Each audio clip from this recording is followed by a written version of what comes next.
My name is Natalie, and I'm 28 years old. I work as a freelancer now, but I met my husband while I was still working at a company. He fell in love with me the first time he saw me, mostly because of our business relationship. He once told me, "I like your face." I felt flattered by that, so I accepted his offer to go out with him. That's how our relationship started. When we were dating, my husband was very kind and always tried to make me happy. Just before we got married, I quit my job. I had been working at the company for a long time and wanted to try freelancing, which I had always dreamed of doing. Later, I found out that freelancers can be just as busy as anyone else. I thought freelancing from home would be perfect because I could stay close to my child when he or she was born. But my mother-in-law didn't like the idea. She often complained that I didn't work outside the home. Every time we visited my in-laws, she would ignore me. My father-in-law, Alex, was different. He supported me. He told me, "It takes skill to make money from home. Natalie must be very talented. After all, she graduated from a good university and worked for a big company." But my mother-in-law didn't see it that way. She thought it was lazy for me to stay at home while she was still working part-time. She wasn't happy when Alex praised me. She scowled, and my husband, who was standing next to her, was busy playing a game on his smartphone and didn't seem to care.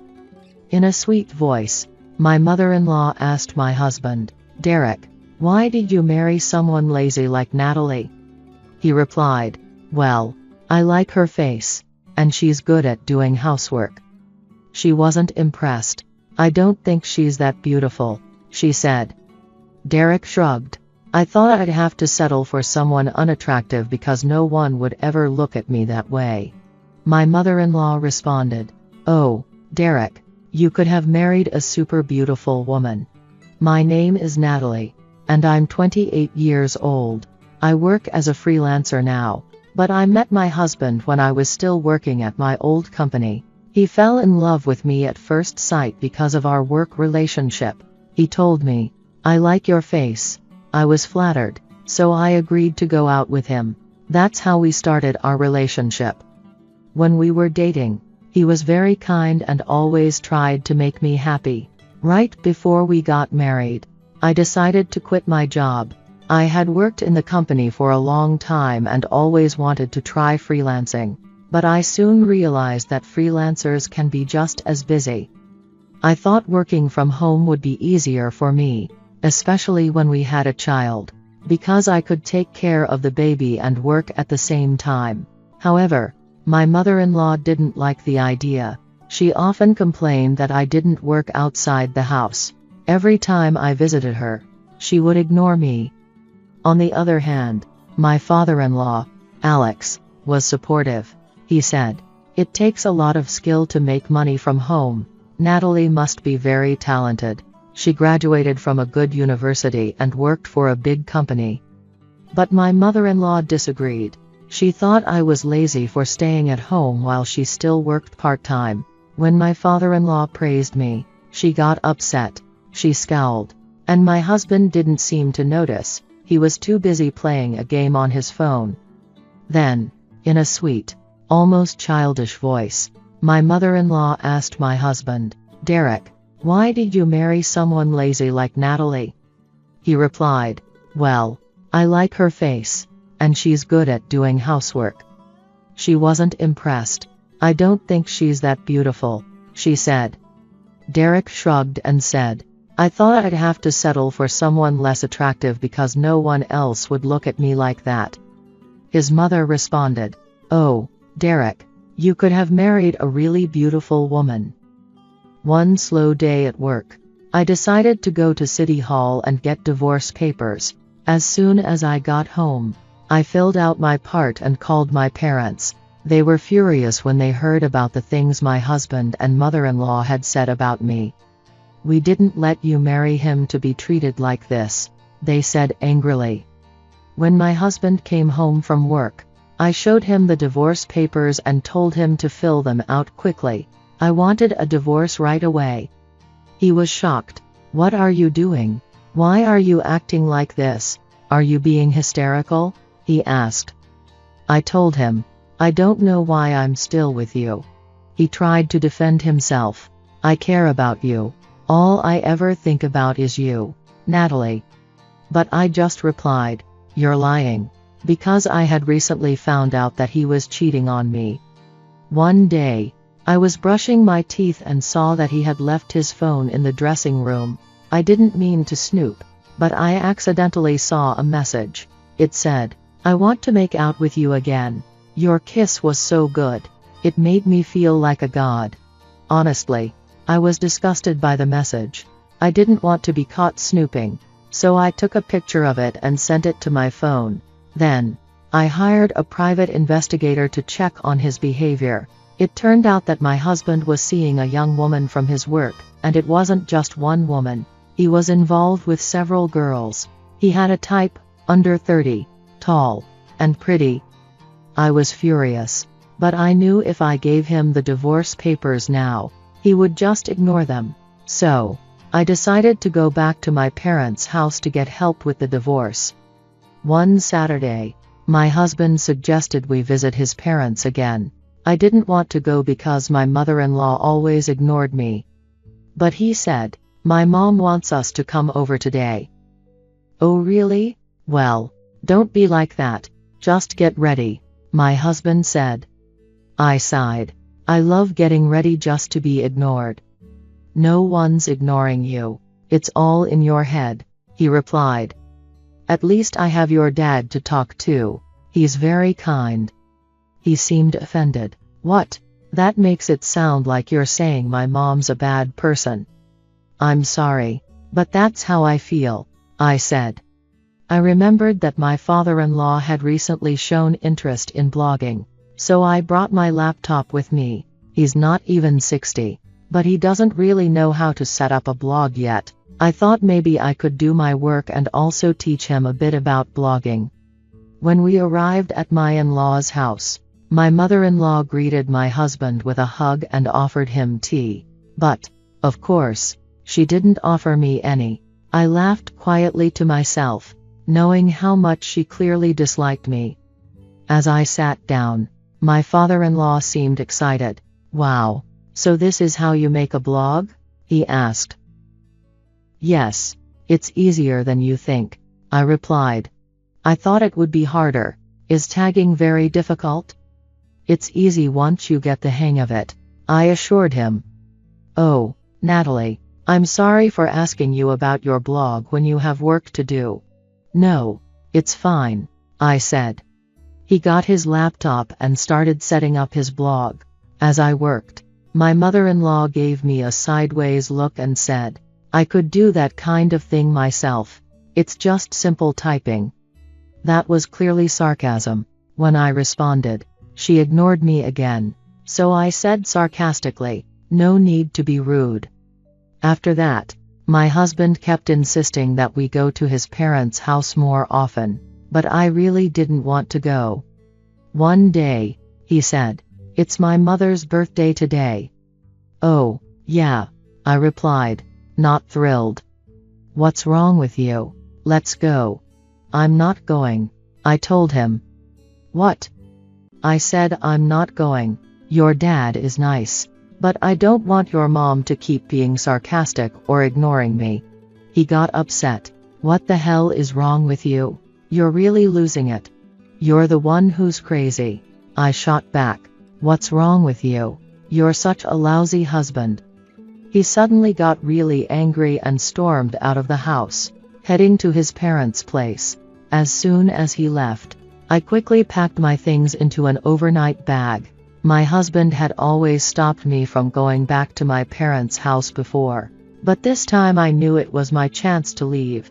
Does my husband even care about me, or is he just afraid to get divorced because it would bring shame to his family?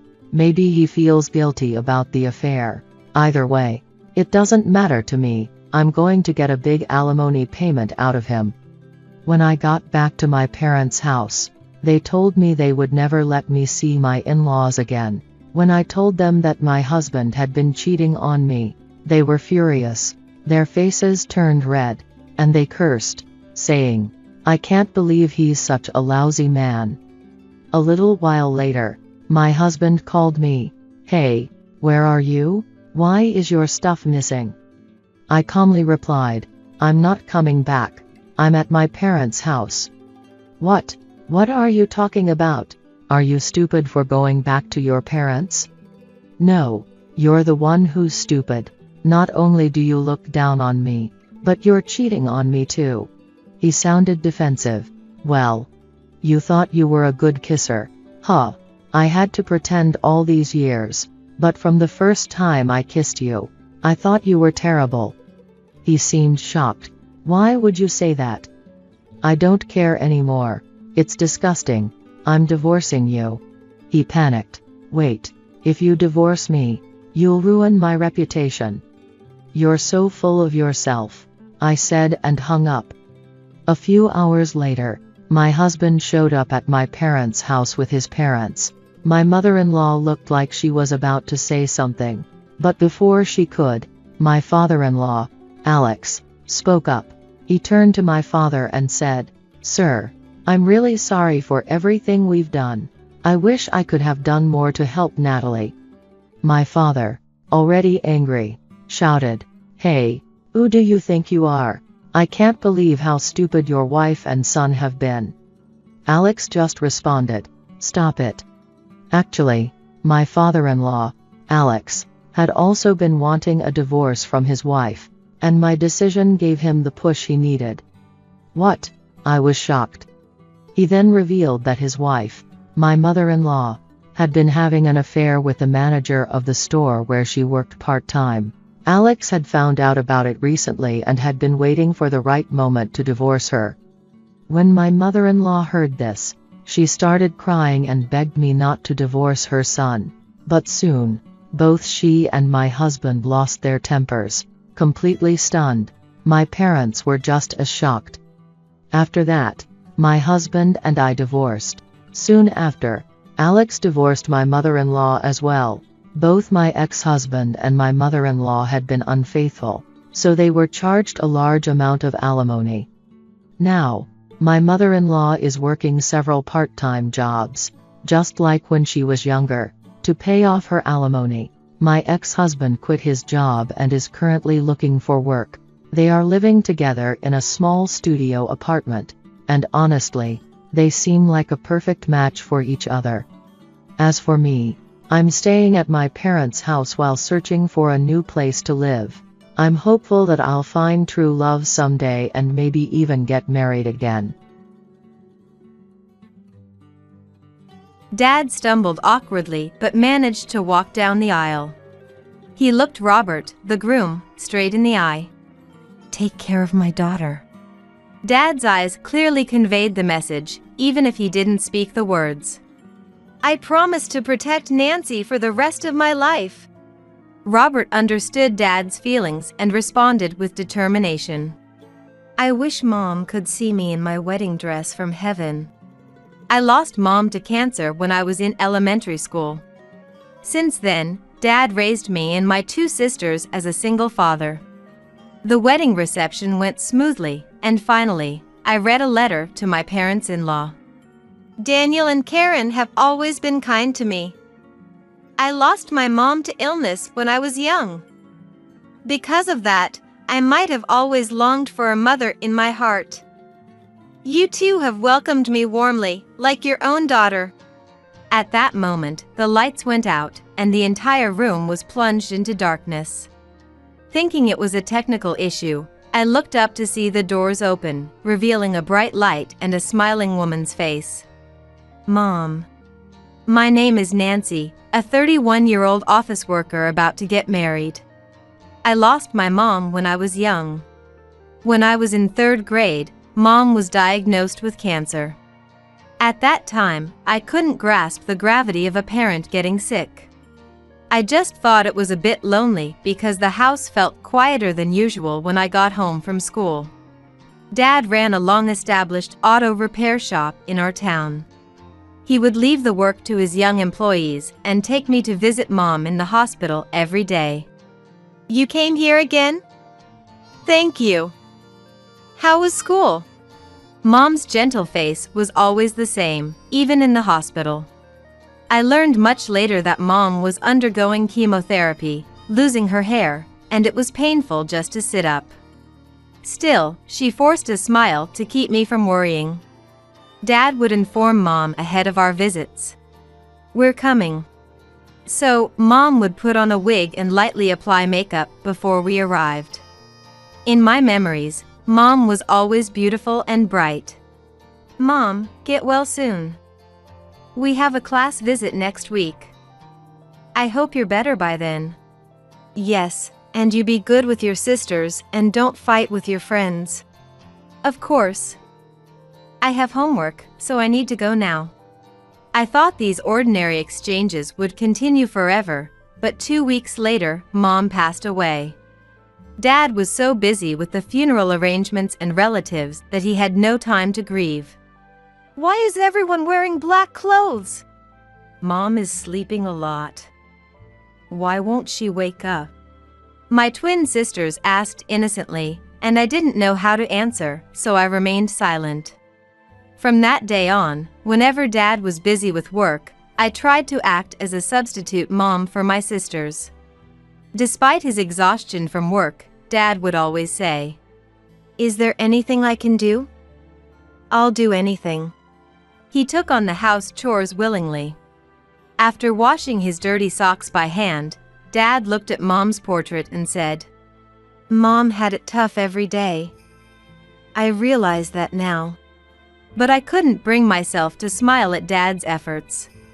When I was in junior high, Dad tried to iron my uniform with clumsy hands. "I can do it myself. Don't touch it." I snatched the iron from him. On my birthday, Dad made beef stew. "Don't bother. Mom's beef stew was never this bad." I ran to my room, ignoring my hunger. Later, I snuck out to check on Dad and saw him eating the stew he made. "Barbara, what should I do?" Dad asked Mom's portrait, his back looking heartbreakingly small. Still, I couldn't face Dad openly. Every time Dad forced a smile, it painfully reminded me that Mom was gone. Since Mom passed, I never saw Dad shed a tear. Watching Dad struggle while pretending to be strong was unbearable, and I started avoiding him. In high school, I used my sisters as an excuse to cut off social interactions with friends. Eventually, no one invited me anymore, and my only company was my sisters. "This is fine. I'm fine with this." Without relying on others or interacting with them, I began to believe it was normal to do everything alone.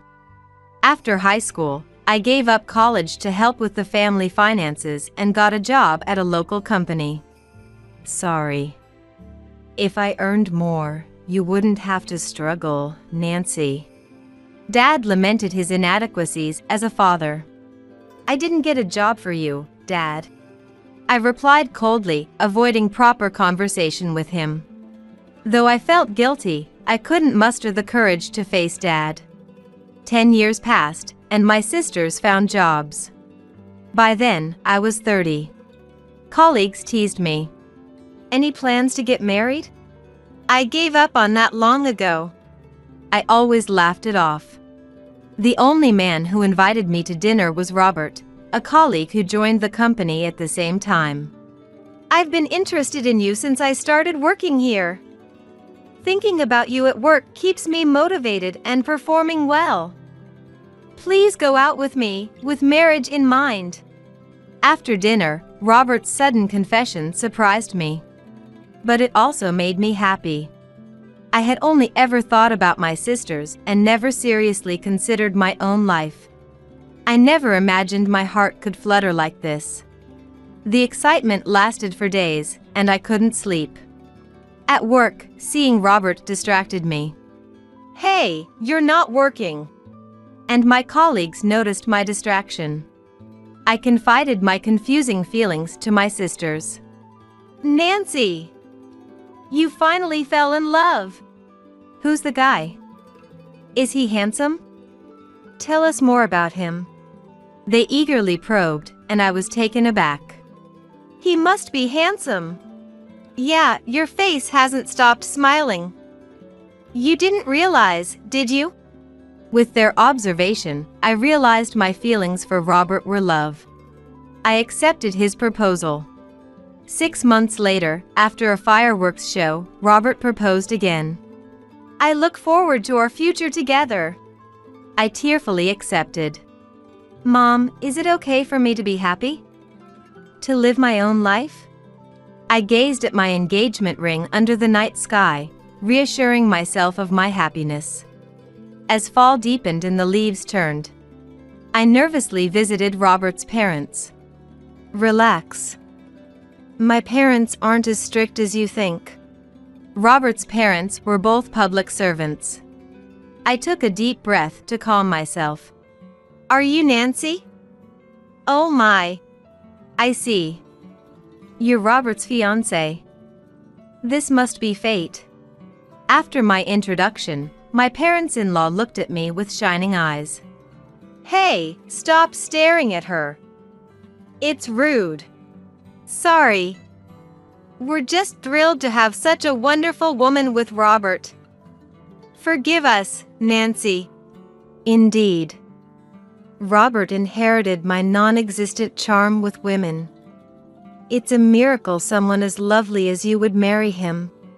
Enough with the jokes, you two. You're embarrassing me.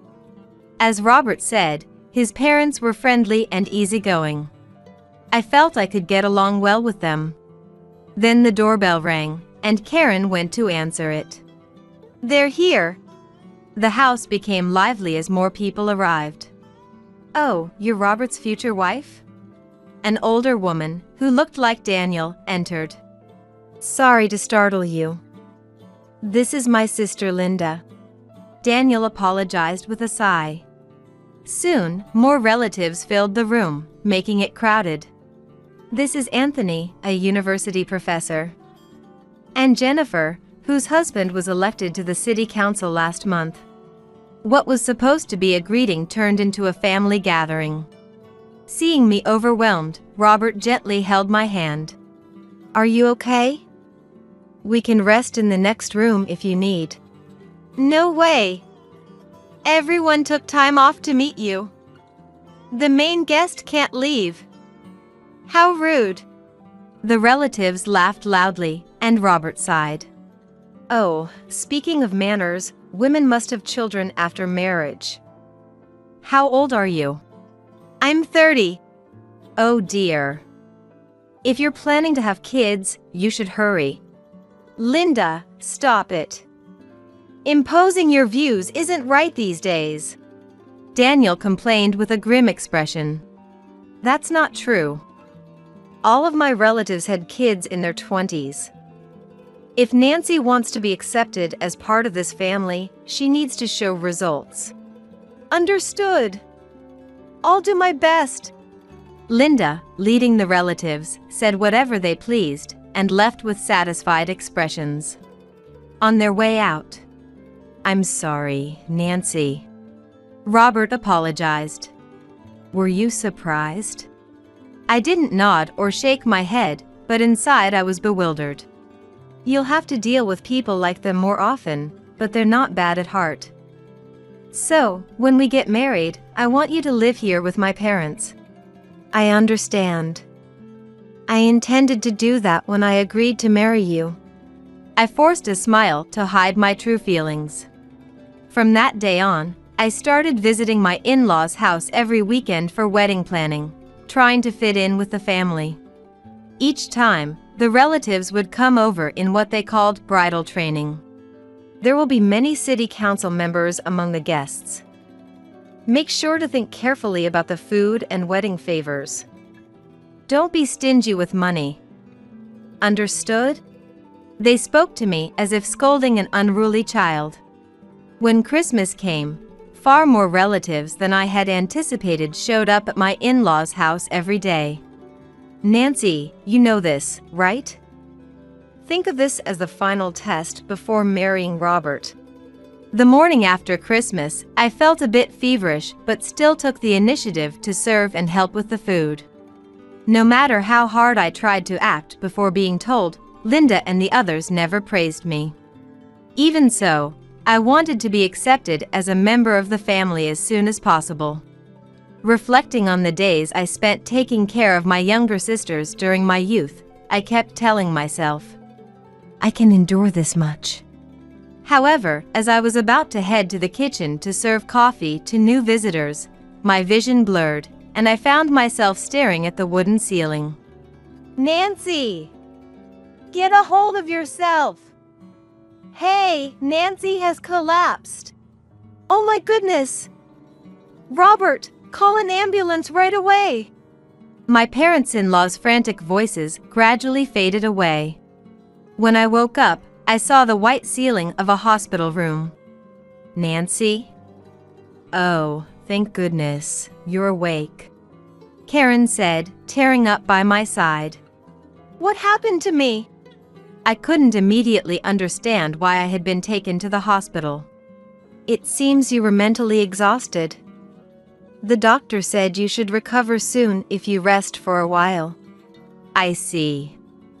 I'm sorry for causing trouble. Ashamed of troubling my parents-in-law, I tried to get up. No. Rest now. Absolutely no pushing yourself. Karen, speaking like a scolding mom, gently pushed me back onto the bed. Why did you push yourself so hard? If you were feeling unwell, you should have said so. I wanted to be accepted as a member of the family as soon as possible. But I guess I'm not doing very well, am I? Hearing this, Karen started to say something, but then the hospital room door opened. Nancy, are you awake? How do you feel? I'm really sorry for causing trouble. What are you talking about? You're not causing trouble. Just think about yourself for now. Thank you. The warmth of my parents-in-law's words touched my heart. Earlier, I firmly told Linda to stop meddling in our family matters. She's very sorry now. Family. That's right. Nancy, you're already a part of our family. There's no need to worry. Daniel smiled. Exactly. To us, you are like a real daughter. Yet you seem so formal with us. I'm sorry. That's it. You always become so formal with us. It seems you feel like there's a barrier between us. You're right. I'm sorry. I'll be more careful. There you go again. Karen smiled wryly, as if exasperated. Just then, Robert came in. All the relatives have left. They've all realized they put too much pressure on Nancy. As I listened to Robert talk about Linda and the other relatives, my heavy heart began to feel lighter. They're really not as bad as you think, Nancy. Yes. I'll try to get along with everyone as soon as possible. To do that, Nancy, be honest with your feelings. Don't be too formal with us. We're family. That's right, Nancy. From now on, think of us as your real family. Feel free to consult with us about anything.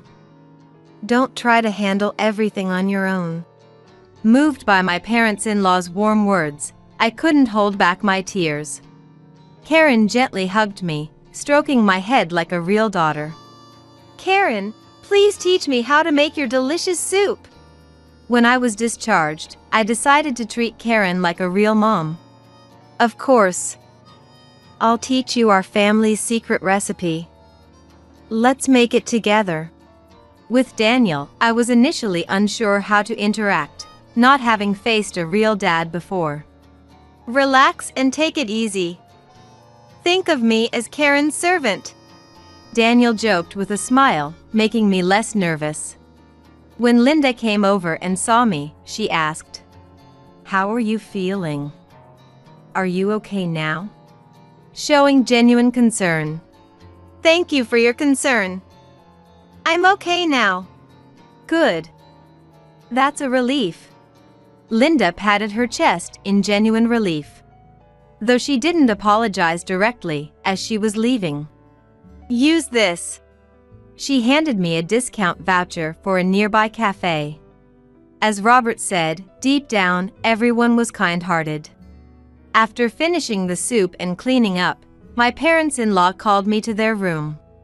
When I entered, there were several cardboard boxes containing old photo albums. Oh, here it is. Karen, look, everyone's so young. Nancy, take a look. Daniel opened an album and showed me an old, yellowed photo. In it were a young Daniel and Karen, and to my surprise, I let out a voice of surprise. What? To two unexpected people.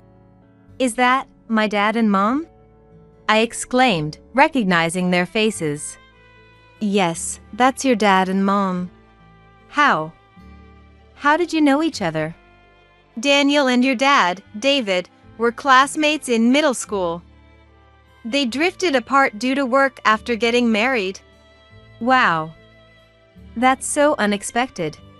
And now I can tell you, it was me who introduced Barbara to David, who wasn't good with women. Karen laughed, reminiscing. Daniel pulled out a rusty cookie tin from the closet. These are all letters David wrote to us.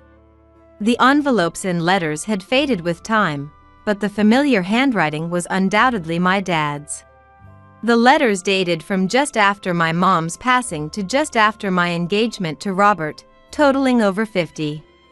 I never knew Dad wrote so many letters. I was surprised by this side of Dad, who I thought wasn't much of a letter writer. 1 week before Barbara passed, we visited her. She was instructing David on cooking, cleaning, and laundry. I never knew that. David had always left the housework to Barbara, focusing on his job. He was frantically taking notes from Barbara. Karen's voice, mixed with laughter, turned somber. After Barbara passed, David struggled. Nancy, he felt you wouldn't open up to him. He was always clumsy. After Barbara died, he must have been worried about how to connect with his daughters. But Nancy, believe this, David always put you and your sisters first. Dad. I'm sorry. I knew Dad had tried hard for us. But I couldn't be honest with him, always rebelling. The latest letter simply said, in large letters, "Take care of my daughter." Beside the words was a smudge. David must have been so happy. Imagining you in your wedding dress, he must have written that letter with tears in his eyes. I thought from the bottom of my heart how grateful I was to be born as Dad and Mom's daughter. And then summer came, and the wedding day arrived. According to my sisters, Dad was so nervous from the morning that he couldn't eat breakfast. Dad kept looking at Mom's portrait and repeatedly prayed, "Please let the wedding go smoothly." Dad, that outfit doesn't suit you at all. Is it your size? Have you gained a little weight? Your pants aren't going to rip during the ceremony, are they? Enough, you guys. I need to go to the restroom. Watching Dad and my sisters interact, I casually remembered when Mom was still healthy. If only there was one more person here, how wonderful it would have been if Mom could be here too. I wish I could have shown my wedding dress to Mom in heaven. The ceremony began, and Dad, with a hesitant step that almost made him stumble, managed to walk down the aisle. He looked straight into Robert, the groom's eyes. "Take care of my daughter." Though he didn't voice it, Dad's eyes clearly said it. "I promise to protect Nancy for life." Robert responded with strong words. Then the ceremony and wedding reception proceeded smoothly, and it was time for me to read my letter. Daniel and Karen have always been kind to me. I lost my real mom to illness when I was in elementary school. So, perhaps I always longed for a mom in my heart. Both of you welcomed me warmly as if I were your own daughter. At that moment, the lights in the venue suddenly went out, and the room was enveloped in darkness. I thought it was a power outage, but then the doors in front opened, and a giant screen lit up with a bright light, showing a woman smiling brightly. Huh? Mom. The image was of my late mom. Is it recording properly? Are you filming this? Yes, it's working. I think. Which button do I press? I heard Dad's voice, unchanged from the present. David, get it together. Oh, Nancy. Can you hear me? Mom in the video waved at me with a beautiful smile. Is Dad doing the housework properly? He's not slacking off, is he? Are the kids studying diligently? Dad is clumsy, so he might be causing trouble for the kids, but please take care of yourself and do your best at work. From the family seats, Dad shouted, I'm doing just fine without you telling me. And the venue burst into laughter. And Nancy. If you're watching this video, does that mean a wonderful prince is by your side now? Nancy, congratulations on your wedding. Groom, thank you for marrying Nancy. Since Nancy chose you, I'm sure you're a wonderful man. Groom, please take good care of Nancy for a long time. I will. Robert promised firmly. And to the groom's parents, I have a request. My daughter has no mother, so there may be shortcomings. But please watch over her warmly. By the time this video is played, I won't be in this world. But my only wish is for Nancy to be happy.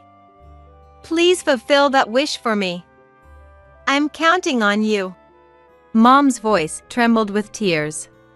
Nancy, absolutely, absolutely, absolutely be happy. I'll always be watching over you from heaven. Dad's face filled the screen as he filmed. I'll take care of our daughter. With Dad's strong words, the video ended. When the lights came back on, Robert stood up. He took a deep breath and, facing my mom in heaven, said, I promise to make Nancy happy. No matter what happens, I will always protect Nancy. The venue erupted in applause and cheers, and the wedding reception ended. My parents-in-law came to the waiting room.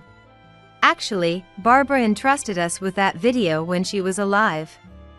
She asked us to show it when her daughter got married.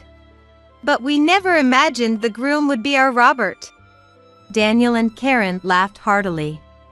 Having become Robert's wife, I moved in with my in-laws, and now we live together like a real family. Since then, with my in-laws' support, I've made it a point to visit my parents' house once a month. The house, which became surprisingly quiet after the 3 daughters left, welcomed me with Dad, whose hair had thinned a bit, smiling awkwardly. I haven't prepared anything, but I can make some tea. As Dad boiled coffee in the kitchen. Don't be so formal, we're family. I said, rubbing his shoulders. Nancy. For you to say that to me. Dad seemed to have become more emotional with age. And guess what? I'm pregnant. By this time next year, you'll be a grandpa. Even such trivial conversations made Dad sob.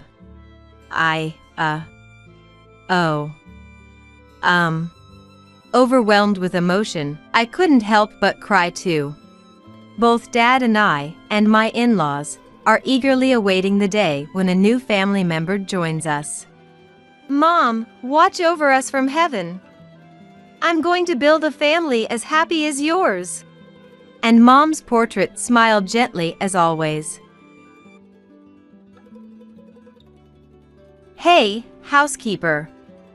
I've invited my celebrity friends over, so make them feel welcome. I was told this by my son's wife Linda, and I wondered how to respond. With guests already here, arguing wasn't an option. Thinking this, I remained calm, which seemed to surprise Linda. She probably expected me to retort in some way. Ignoring that, I carried the finished meal to the living room. Ladies and gentlemen, welcome. I'm Rebecca, the housekeeper. I said this with a smile as I entered, but I was shocked to see the faces of the surrounding celebrities. And it wasn't just me who was surprised. The celebrities who saw me started murmuring among themselves. Then, one of them confronted Linda. How come she is the one doing this? I can't believe she's a housekeeper. Linda, what's the meaning of this? 3 minutes later, my son, Anthony's return would cost Linda everything. My name is Rebecca. Last spring, as I turned 65, I retired and am now not working. Having lost my husband early, I raised my eldest son, Anthony, on my own. Anthony, who is now 39, got married 6 months ago. Since then, I've been living comfortably alone in a condominium. Freed from work and family obligations, I thought it was time to enjoy my own life. But reality was not so kind. The problem was my daughter-in-law. Linda, Anthony's wife, is 27, comes from a decently good family.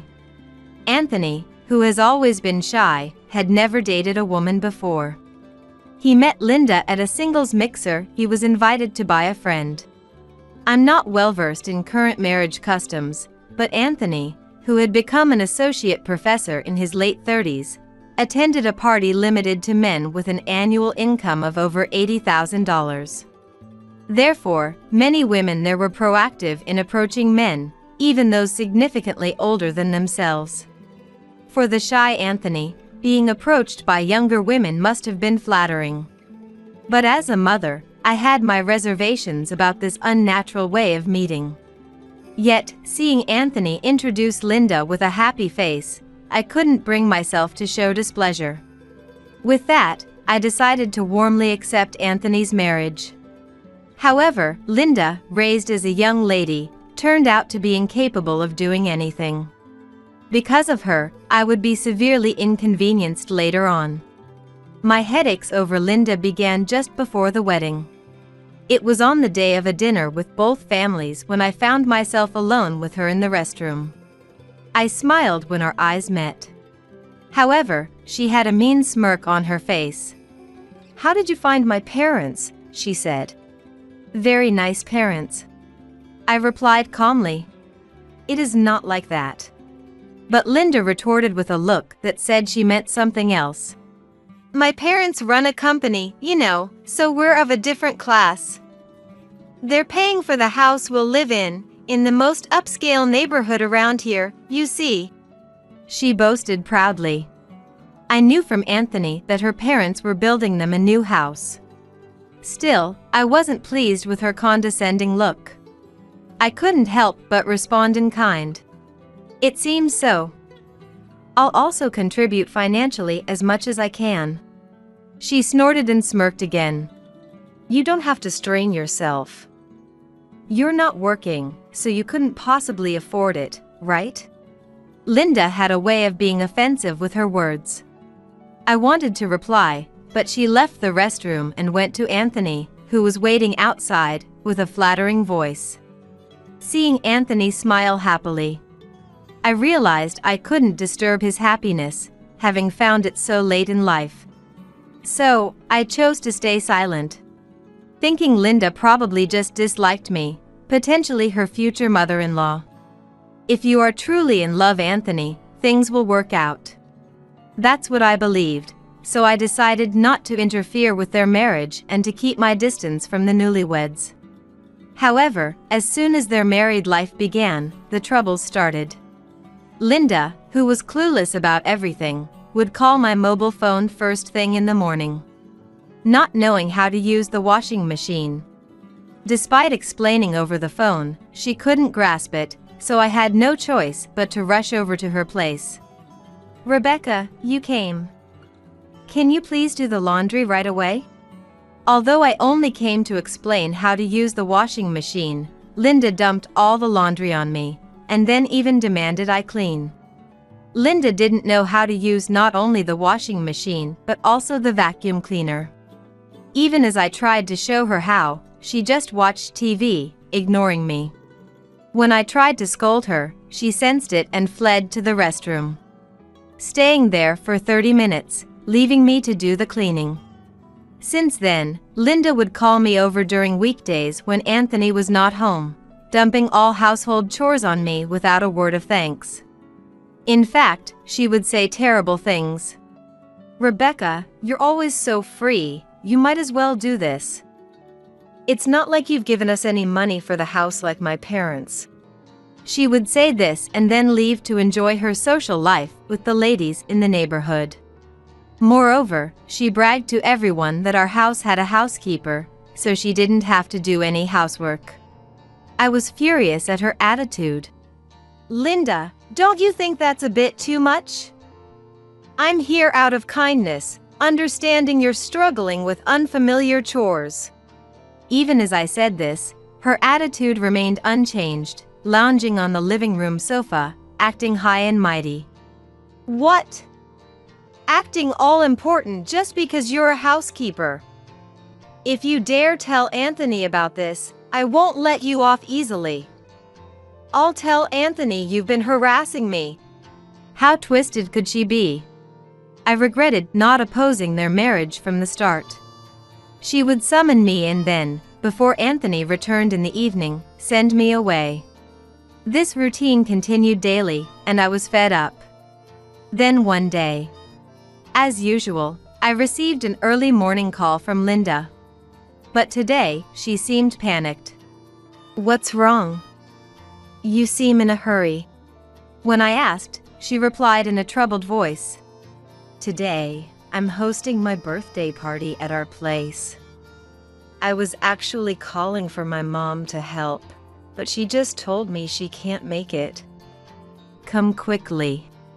Apparently, she had planned to have her mother prepare for her birthday party. But now that she couldn't come, Linda wanted me to take over instead. Well, expecting to be called for chores anyway, I was prepared. "So, I'm your mom's substitute? Got it. I'll be there shortly." "Oh, wait. I haven't prepared anything for the meal. Make sure to buy some ingredients on your way, will you?" Yes. Knowing Linda, the kitchen would have nothing.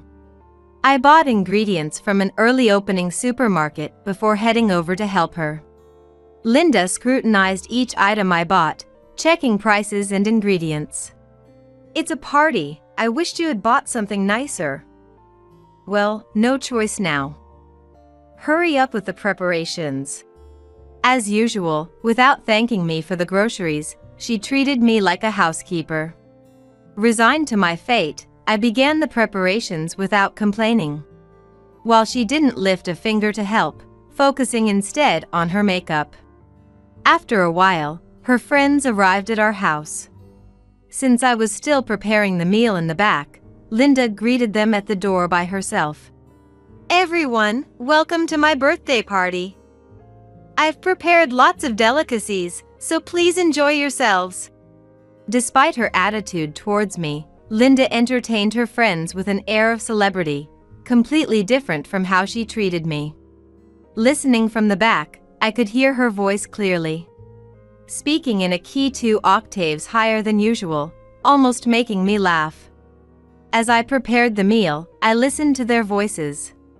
Then, I overheard a conversation that sent chills down my spine. "Is the housekeeper cooking again today?" "Yes. She'll do anything if you ask. But don't expect much in terms of taste. She's a terrible housekeeper."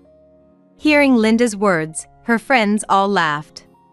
I knew she was telling her friends I was the housekeeper, but to call me a terrible one was too much. Despite doing all the chores without complaint, this was unfair treatment. Linda, getting carried away, continued to badmouth me. "Really, our housekeeper is so sloppy with cleaning, and she doesn't even make the laundry fluffy. She's the worst." "Then why not get a new housekeeper?" I can introduce you to a good one. No, thank you. Our household isn't as wealthy as yours. We can barely afford our current bottom-of-the-barrel housekeeper. Listening to this ridiculous exchange was truly absurd.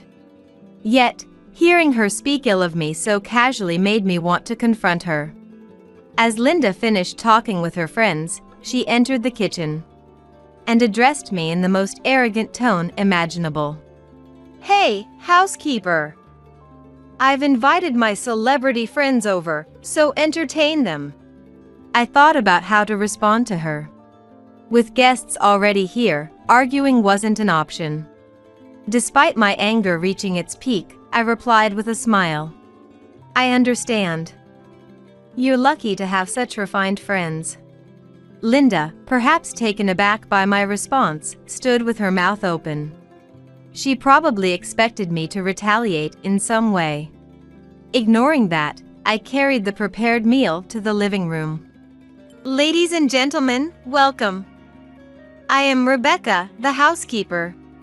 I said this with a smile as I entered, but I was surprised by the celebrities' reactions.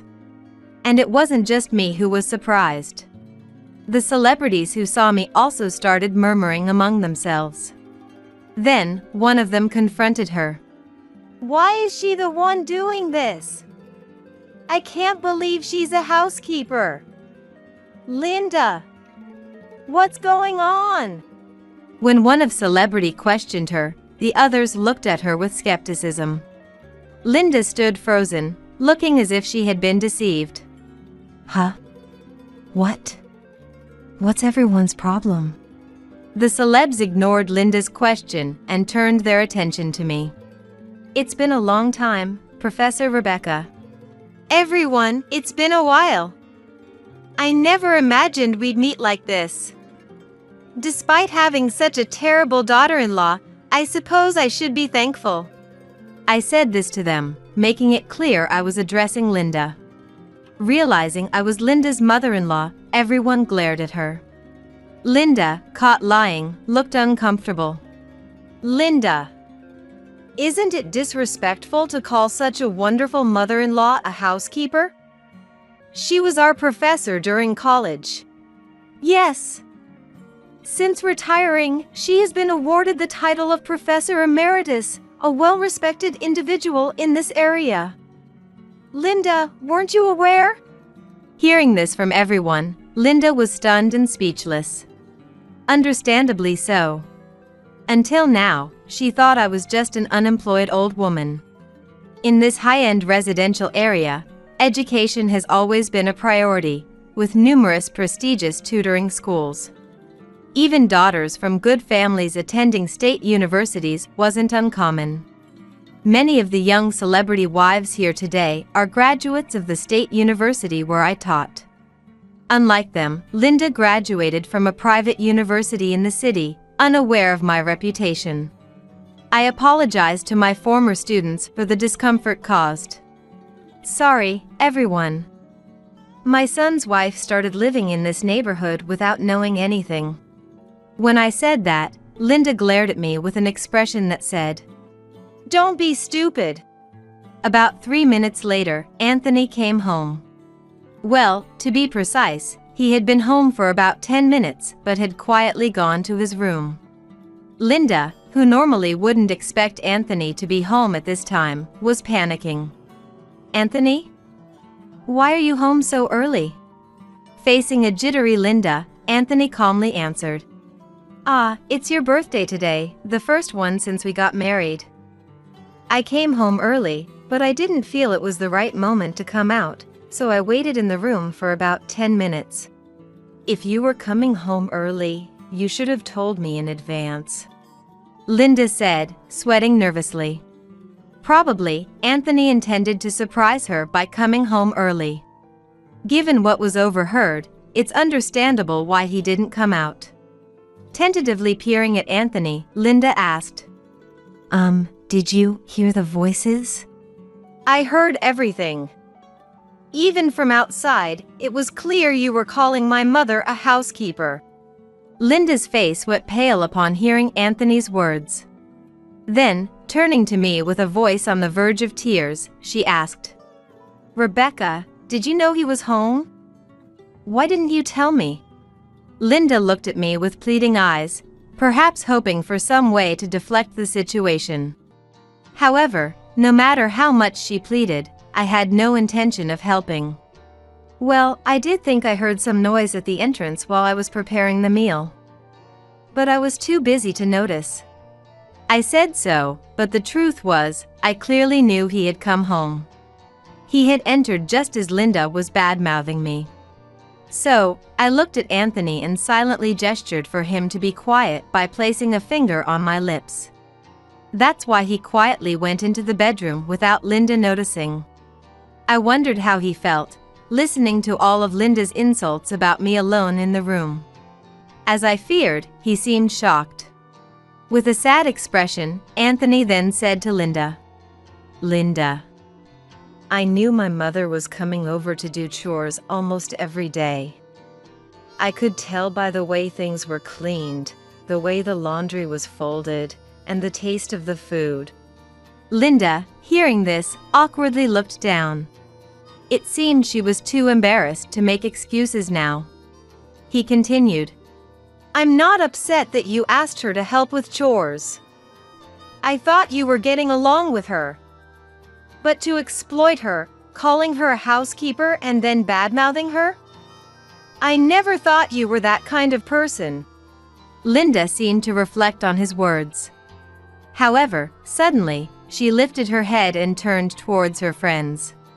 Then, an unbelievable answer came back from Linda's mouth. "Rebecca didn't contribute financially to our house like my parents did.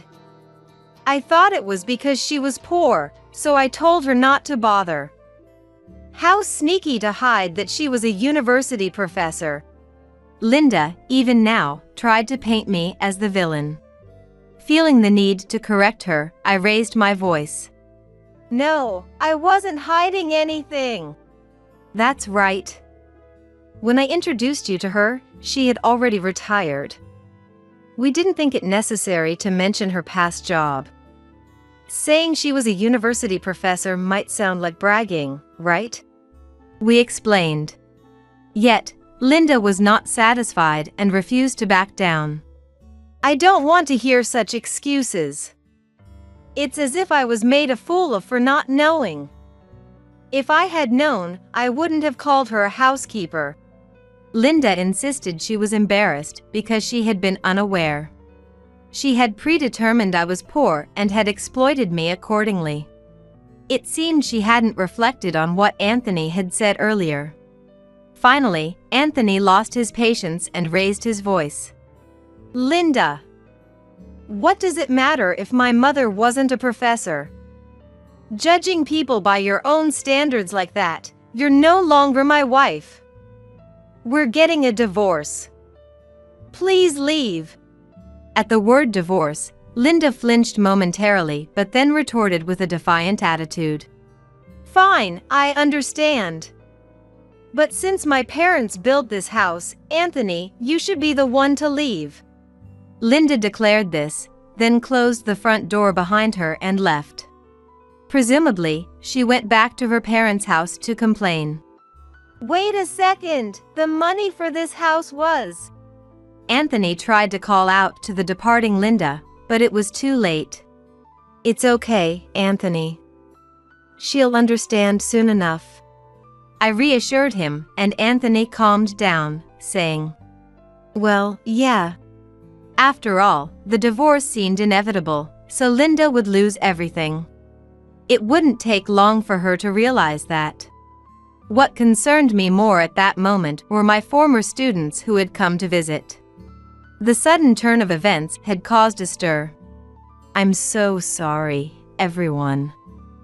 I didn't mean for this to happen today of all days." "No, please don't worry about us. But really, she's terrible, isn't she?" "Yes, indeed. It's absolutely right that you're getting a divorce." What was supposed to be Linda's birthday party had turned into a celebration of reuniting with my celebrity former students. I took the opportunity to ask them how Linda usually spent her time with these affluent friends. As it turned out, she was indeed an outsider in their circle. Unable to keep up with the celebrities, she nevertheless tried hard to fit in, clinging to anyone she could. Everyone expressed their displeasure at how I, their former teacher, had been mistreated by Linda. They wanted to do more than just let the divorce happen. They wanted to make her panic and regret her actions. Everyone, I appreciate your feelings, but there's no need for that now. Linda will soon face enough consequences for her actions. She'll understand that before long. I said to everyone and enjoyed the evening chatting with my former students over the meal I had prepared. Just when we were about to call it a day, Linda returned, crying. She must have been shocked after learning the truth. Why did it have to happen like this? Oh? So you went back to your parents' house, didn't you? I addressed her, and Linda glared at me sharply. You brat knew and kept quiet about it, didn't you? Hey! What do you mean brat when speaking to her? Because she never tells me anything. She's just a coward. She yelled, then burst into tears. Linda's father had recently declared bankruptcy, struggling to pay his employees and taking on debt. When her parents came to me, they were distressed because they had promised to finance their daughter's marital home, but now had to allocate those funds to pay off debts. When I went back home, my parents were preparing to move. They had to sell the house because of the debts.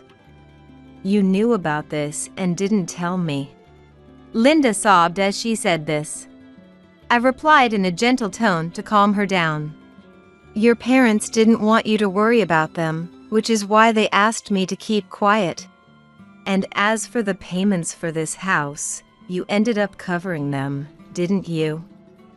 So, doesn't that mean I'm the one who should leave? Realizing she was at a disadvantage, Linda looked down, avoiding my gaze. Anthony placed a hand on Linda's shoulder and said, Linda, it's time to apologize for everything you've said to her. Even if we can't continue together, we'll make sure you're taken care of after the divorce. Although Anthony spoke these words, Linda sulked and replied, Why should I be the one to apologize? I've been deceived by her all this time, unaware of my parents' plight, and now I've lost my family home. I'm the one who deserves an apology. The room became noisy at her outburst. I had been treating Linda with kindness out of pity, but my patience had run out. Don't you understand? Your parents didn't want to burden you, so when they asked me to help with the house payments, they pleaded, please take care of Linda. Yet, you've been completely unaware of their concerns, only focusing on your own feelings. When I conveyed the feelings of her parents to Linda, she had nothing to retort. Following that, Anthony also spoke. Well, regardless, I've decided to divorce Linda. I'll get the divorce papers tomorrow, so please sign them. For now, pack your belongings tonight and leave by tomorrow. What? You can't just tell me to leave suddenly like that. It's impossible. Linda blurted out as if in a panic. It was because even considering moving in with her parents at their new place, the apartment was only big enough for a couple to live in. Linda, with a troubled look, glanced around. She seemed to be thinking of getting help from her wealthy friends, but not a single one paid her any attention. Sorry, but Linda is no longer one of us. That's right. You're not rich or anything anymore, just another person struggling. As they said this, the celebs took turns berating Linda. They were thinking of me and had just talked about wanting to surprise and fluster her. They wanted to make Linda startle and panic. I guess that's what they're doing. She was biting her lip, her head bowed in silence. It seemed she had come to realize that she had lost not just her family, but also the friends she trusted. Then, the next morning, Anthony went to get the divorce papers and signed them. Linda seemed hesitant, unable to sign for a while. She was probably worried about being kicked out without anywhere to go. Holding the pen, her hand trembling, she finally burst into tears. "Sorry, I won't boss Rebecca around anymore. I won't ever call you a housekeeper again. Please forgive me." Looking closely at Linda's crying face, there wasn't a single tear. She must have suddenly become afraid of leaving and started fake crying. Anthony and I, showing an expression that we were not falling for it, blamed her. "It's pointless to say such things now. Who would fall for that kind of crying?" "That's right. Instead of wasting time crying, you should seriously think about what to do next." Perhaps thinking she had no other options, she resignedly signed the divorce papers. And then, carrying her packed belongings, she left the house. Suddenly, I noticed Anthony had tears in his eyes. For him, it had been happiness he had finally found. Yet, he decided to divorce for my sake, which pained my heart. I gently placed my hand on his shoulder. "Are you sure this was the right thing to do?" When I asked, Anthony, who had been drooping his shoulders, turned around and showed a smile. "I'm too old to be this pathetic, huh? Fell for a young woman after her money, really shows I had no eye for people." His smile seemed so lonely. What should I say to him at a time like this? He had always been a dutiful son. Maybe that's why he made such a sacrifice this time. "Anthony, thank you so much. You're not pathetic at all. You're kind and live for others, even at your own expense. Surely, a good person will come along someday." "That's right. If you believe, a good connection is bound to come." When I shared my thoughts, Anthony also smiled and said, "Yeah, you're right." And Linda, after all, had moved into her parents' cramped apartment. Her parents, despite my being her mother-in-law, had asked me to take care of Linda but lamented that she was driven out due to her selfishness. Linda's parents had truly trusted me. So thinking it wasn't right, they brought her to my place. But without inviting her in, I told them at the entrance. What happens in a marriage is the couple's issue. Anthony is trying his best to move forward positively. So, it's best for the parents not to interfere in their divorce. To my opinion, the parents nodded in agreement, saying, "Yes, yes." Linda showed an attitude towards her parents. "That's what I said, right? It was pointless to come." That day, having convinced them, I sent them back home at once. However, afterwards, Linda constantly argued with her parents. The parents kept saying it was her fault the marriage failed, even though she had married a good person.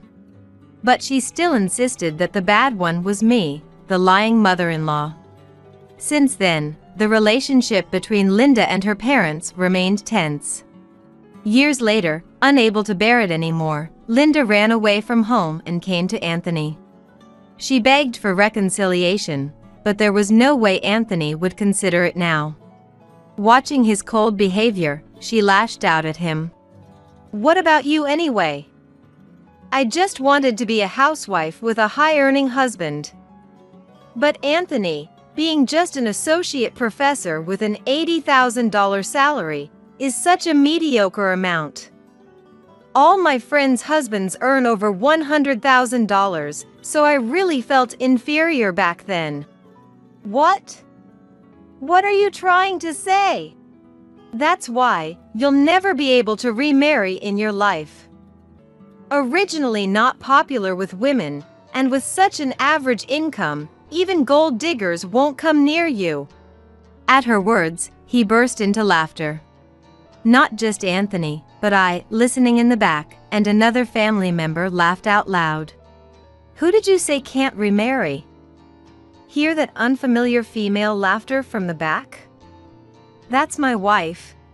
"Huh?" "Yes, currently living in this house is Anthony's newly remarried wife. I happened to be visiting, so I listened to the conversation between Anthony and Linda along with them. By the way, Anthony has become a professor at his university in an exceptionally quick rise. Linda showed a surprised look when Anthony told her this. So, that means high income, right? And I thought you would still be single because you don't seem to have any luck with women. Me? So, you went to several other men? And since no one was interested, you thought I'd still be available? It seemed Anthony hit the nail on the head. With a look of disappointment, Linda silently left the scene. I'm still in touch with her parents, so I know that Linda has been into singles mixers again since the divorce. However, it seems no man is interested in her, who is not so young anymore. She must have thought Anthony was still single and hoped for a reconciliation. But with her as she is now, I think she'll have to live alone from here on. Even her parents say they've given up on her. Afterwards, according to the parents, Linda moved into the house of an elderly man living alone. Apparently, it was for his money, but soon after moving in, he required care. The elderly man, not wanting to enter a facility, asked her to take care of him. With nowhere else to go, Linda has resigned herself and is now struggling with the unfamiliar task of caregiving. And our house is enjoying happy days since Anthony remarried. Anthony says he learned a lot from his failed marriage. Having broadened his perspective and increased his interactions with people, Anthony became close with a woman of his age who works as a lecturer at the same workplace. She also had a history of divorce, and they hit it off. After a year of dating, he remarried. The new wife, a very nice person, said to me, "Let's live together." However, as much as she offered, I kindly declined. Actually, I received a call from the university I worked at, asking me to come back. Returning to work means living with my son and his wife would be inconvenient in many ways. So, I've decided to continue living freely on my own. At the university, I've interacted with many students. They study various fields and then go out into society. I love being part of such educational environments. Among the affluent students I've met again, some now have children. They've requested this of me. It's great you've returned as a professor. We hope our children can also be under your care, so please stay healthy and continue teaching until then. Waiting until those children turn 18 will take another 14 to 15 years. Yet, I've sworn to fulfill that promise. As long as my body allows, I want to keep watching over as many students as possible. That's my greatest joy as a university professor. Finally, my sister Whitney has given birth. Our family was overjoyed, and even though it wasn't Christmas, relatives gathered together. The stars of the show were, of course, Whitney and her baby. With food and drinks ready, the party began. After we all toasted, my husband Brad approached Whitney and the baby. Whitney handed the baby to Brad, and he held the baby in his arms. Brad looked at the baby with such a loving gaze, as if he were holding his own child. "Hello, baby. Oh, you're so cute." After admiring the baby, he turned to me and said, "If only you could actually have kids." Followed by a sigh. "Still really cute. Wonder who it looks like."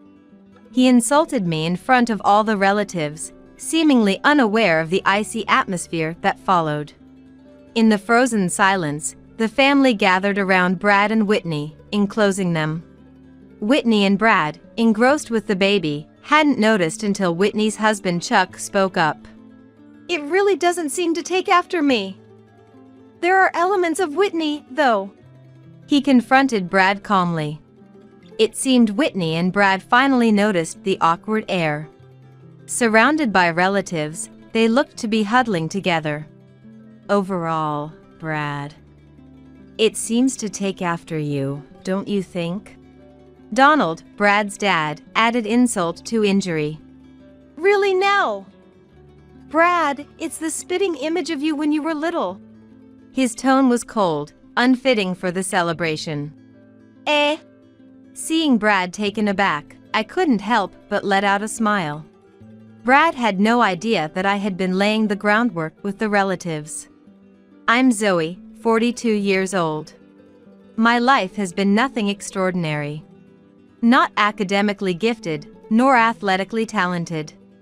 Not the type to stand out. I've probably been forgotten by my classmates, leading a plain life. I have a younger sister, Whitney. Unlike me, Whitney is beautiful and stylish. Though our age difference spared me from blatant comparisons, from what I saw, Whitney was adored by many from a young age. Becoming a show-off in elementary school worked to her advantage, making her a central figure in her class. People gravitated towards her, regardless of gender, and after school, friends were always coming over. As she grew older, perhaps thinking little of my plainness, Whitney would say, "Zoe, you're so plain. Make sure not to show your face when my friends are over." Ignoring me even when her friends weren't around. Confused by Whitney's attitude and feeling uneasy around my own sister, I decided to move out. I had a job lined up and had saved some money from working part-time while attending college. So I moved out without anyone stopping me. It was lonely at times, but being alone was more comfortable than being nagged by Whitney. Occasionally, when I visited home, I heard from Mom that Whitney's behavior seemed to be getting worse year by year. By the time she was in high school, Whitney started going after people's boyfriends. And Mom would come to me for advice. But since I had no experience with love, all I could do was try to console Mom. In the end, Whitney never changed, and Mom's worries never ceased. I became close to a senior coworker while working together on a project. His name was Brad. He was 2 years older than me, someone I had been on the same team with since the last project. I had never been approached by men before, but after the project ended and we all went out for drinks, he asked for my contact information. Even while drinking, I was the sober one, taking care of drunk colleagues and supporting the organizer, which apparently caught his attention. How about we go out for dinner, just the two of us? Thinking he had asked for my contact for work-related reasons, I was surprised by his sudden invitation. Finding no reason to decline and thinking this would be a one-time thing, I accepted his invitation. However, when we actually sat down to eat and talk, we got along so well that time flew by. Unable to suppress the feeling that I didn't want it to end with just this once, I found myself saying, "May I have the pleasure of inviting you out next time," in a surprising move. Perhaps it was the alcohol talking. I was flustered after saying those words. Brad looked stunned. "Oh no." I didn't mean that. I'm sorry. I meant for work advice, not that. I didn't have any ulterior motive." I rushed to explain, wanting to run away from the embarrassment. Then, ulterior motive. "You're an interesting person, Zoe." Brad burst out laughing. I'd be happier if it was with ulterior motives. Suddenly serious, Brad took my arm. "Shall we go to another place?" I quietly nodded and followed Brad. I'll never forget that night. Even after we got married, we would laugh about it when recalling that time. My first love at 28 felt embarrassing, but he accepted me and took the lead. With him, my once plain life seemed to blossom into something beautiful. At 28, I finally understood what love was, and I gained confidence. 2 years later, he proposed, and we got married. Me, Zoe, 30 years old. Married at a nice round age. And with a new name, I decided to start a new life. I got along well with Brad's parents, especially Mael, as if we were friends. The common mother-in-law and daughter-in-law conflict was non-existent for us. Whitney, attending our wedding, seemed enraptured by the atmosphere, barely acknowledging me. After the ceremony, as Brad and I were heading to the next venue, Whitney ran up to us. Zoe! Today's wedding was so beautiful. It makes me want to get married soon too. Any past resentment seemed gone. Whitney smiled at me. It's about time I settled down too. Not just any man will do. I'll find the right one and have a wedding that everyone can celebrate. It seemed our wedding made her crave a normal happiness. Declaring her intention to change, Whitney left. I was stunned by our brief exchange, but wanted to believe in her words of change. If my image had cast a positive light on Whitney, then I was satisfied. Feeling that years of resentment had dissipated made me genuinely happy. I looked forward to having face-to-face conversations in the future. Since my marriage, Mom's worries shifted from Whitney to me. Yes, about children. Getting married at 30, I understood my parents' eagerness to see grandchildren. Of course, I wanted children too. I was working but planned to quit if I had a child. Initially, I hadn't thought deeply about it, but as time went on, I grew tired of Mom's constant nudging. Wanting to respond to my parents' feelings, I began to excessively consult with Brad. Initially, Brad took it lightly, saying, "Don't rush, it'll happen when it's meant to." However, as I repeatedly brought up the same concerns, "Come on, I'm tired today. Let's not talk about this anymore," he started to visibly show his annoyance. 5 years into our marriage, we hadn't had children, and by that time, Brad seemed to have given up. I was 35 before I knew it. Nowadays, it's not uncommon for people older than me to have children. But I knew I was reaching the age where I had to prepare myself. I knew that if we truly wanted children, we would have to undergo the appropriate tests and treatments. And I was aware of how difficult that could be. Brad was saying, even without children, we have the option to enjoy life together. But I couldn't give up. Should we try getting tested, just once? Holding on to a last hope, I asked Brad. Brad was reluctant but agreed to go to the hospital. Perhaps thinking that if a problem was identified with either of us, I would give up. However, Brad's attitude became colder after we went for the tests. When we went back to the hospital to get the results, I understood why Brad was being cold. The issue with not being able to have children was on Brad's side. Unable to accept the test results, perhaps because of his pride, Brad started to take out his frustration on me. Unable to maintain a happy relationship, all I could do was wait for him to calm down. 3 years later, Brad's demeanor had improved compared to back then. But he still came home late or not at all sometimes. By that time, Whitney had finally found someone to marry.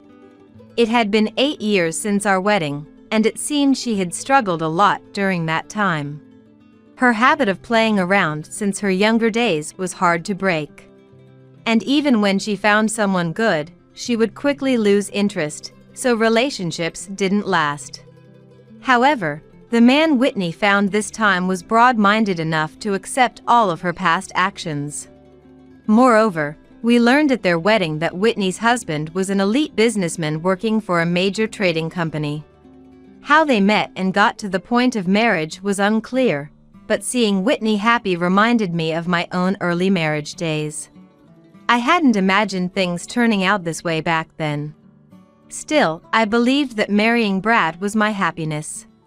Even without children, we could still make it as a couple. Watching Whitney in her wedding dress, I reaffirmed my love for Brad in my heart. Realizing that children were not in the cards for Brad and me, Mom shifted her hopes to Whitney. Honestly, I was relieved to no longer be pressured by Mom. Whitney was still in her 20s and likely to meet Mom's expectations. Somewhere inside, I too had hopes for Whitney. 3 years later, the grandchild Mom had been longing for was finally on its way, growing inside Whitney. Mom cried and thanked Whitney when she found out. Hearing this news, I felt like my worries were finally over. It had been such a long journey to this day. My relationship with Brad wasn't great, but I hoped this could be a turning point. We hadn't spoken much lately. Whenever he did open his mouth, it was only to make snide remarks, but Brad's attitudes seemed to change when he learned about Whitney's pregnancy. Perhaps he felt guilty towards my mom for us not being able to have children. As Whitney's belly grew, conversations with Brad increased. Whitney's due date was drawing close. At home, the anticipation for the first grandchild made Dad and Mom restless. And then, Whitney finally gave birth. Our family was overjoyed, and relatives gathered together even though it wasn't Christmas. Attending Whitney's baby shower were Brad and me. Brad's parents, Whitney and my dad and mom, and Whitney's husband Chuck and his parents. It was the first time so many relatives had gathered together. The stars of the show were, of course, Whitney and her baby. I was busy in the kitchen preparing the food and drinks. With everything ready, the party started. After we all toasted, Brad approached Whitney and the baby. Whitney handed the baby to Brad, and he held the baby in his arms. Normally, showing a baby to relatives would be a common sight, but something felt off. Brad looked at the baby with such a loving gaze, as if he were holding his own child. The affection he showed towards his wife's sister's child seemed a bit too intense. Without caring about that, Brad held the baby and murmured, "Hello, baby. Aw, you're so cute." After showering the baby with love, he turned to me and bitterly said, "If only you could actually have kids." Followed by a sigh. "Still really cute. Wonder who it looks like." He insulted me in front of all the relatives, seemingly unaware of the icy atmosphere that followed. In the frozen silence, my dad, Brad's parents, Chuck, and his parents gathered around Brad and Whitney, enclosing them.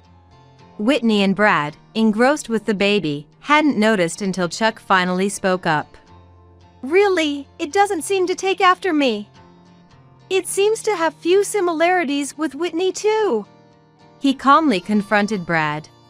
It seemed Whitney and Brad finally noticed the awkward air. Surrounded by relatives, they appeared to be huddling together. "Overall, Brad, it seems to take after you, don't you think?" Brad's dad added to the tension, saying, "Indeed. Brad, it's the spitting image of you when you were little." His voice was cold, inappropriate for the celebration. Seeing Brad taken aback, I couldn't help but smile.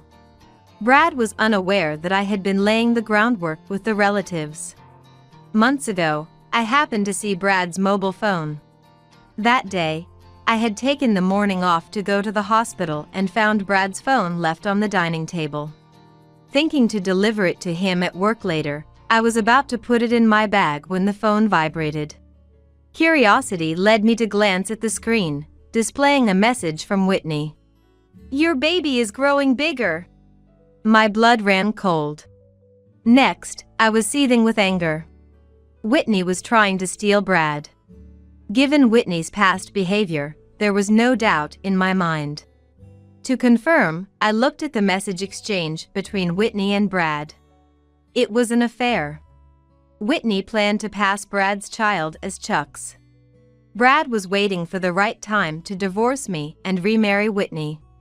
I took photos of the message exchange as evidence. Since then, I've acted oblivious. Brad's parents believed me immediately due to our close relationship. They also felt sorry for their son's actions. I approached Chuck about it once before Whitney gave birth. He seemed to have had suspicions about Whitney's pregnancy. Showing him the evidence, he agreed to my plan. And so, we've come to this moment. Brad, caught off guard, while Whitney smiled brightly. "Stop it, everyone, that's such a bad joke," she said, feigning innocence. "Would you stop your bad jokes?" The voice trembled with anger. I felt sorry for asking everyone to play along until now. And Whitney seemed to finally sense the deep loathing in his angry voice. Whitney's complexion changed. Noticing this, Brad stepped in to defend her. Hey, Whitney's just tired from giving birth. No need to speak like that. I confronted Brad, fueled by the future he planned for his mistress. I see you can be kind for the sake of your future wife. I showed him the screen of his mobile phone. The photo of the message exchange with Whitney. Brad, shocked then glaring, yelled, "What the hell is this?" He stood up, grabbing me by the collar. "When did you start doing such dirty things?" He didn't even try to make excuses. It would have been better if he had tried to explain it was all a misunderstanding. When he raised his fist at me, Chuck intervened. "Stop raising your hand to a woman." The grip Chuck had on Brad's arm was forceful. Brad shook off his hand and retorted in frustration. "Saying that. Aren't you two the ones in a shady relationship?" Retreating while rubbing his grabbed arm. Whitney, seizing the moment, jumped into the fray. "Yeah. Instead of doubting Brad and me, you should be looking into these too." However, it seemed like no one was listening to her. The silence was broken by me and Whitney's dad. Enough, Whitney. Dad had always been a man of few words. He was gentle and, according to Mom, sometimes too soft, never getting angry at Whitney's misbehavior. But this time, he couldn't stay silent. "It's your bad habit, isn't it? I thought you had changed after getting married, but stealing your sister's husband." Dad spoke quietly but with a voice as cold as ice to Whitney. "I should have scolded you more. I didn't want you to see me like this." After giving me a sorrowful look, Dad slapped Whitney's cheek hard. "Ouch!" Looking down at Whitney holding her cheek, he sighed and then turned to Brad. "No, Donald. It's not like that. This is all a misunderstanding." Brad finally tried to defend himself just as Dad's fist hit him. Brad crumpled to the ground. Then, Dad loudly said to them, "The pain you're feeling is nothing compared to what Zoe and Chuck went through. Do you understand?" Whitney's sobbing could be heard, though it was doubtful if her tears were from remorse. Dad turned to Chuck and his parents to apologize deeply. "I'm truly sorry for the unforgivable act my daughter has committed." Mom also apologized next to Dad.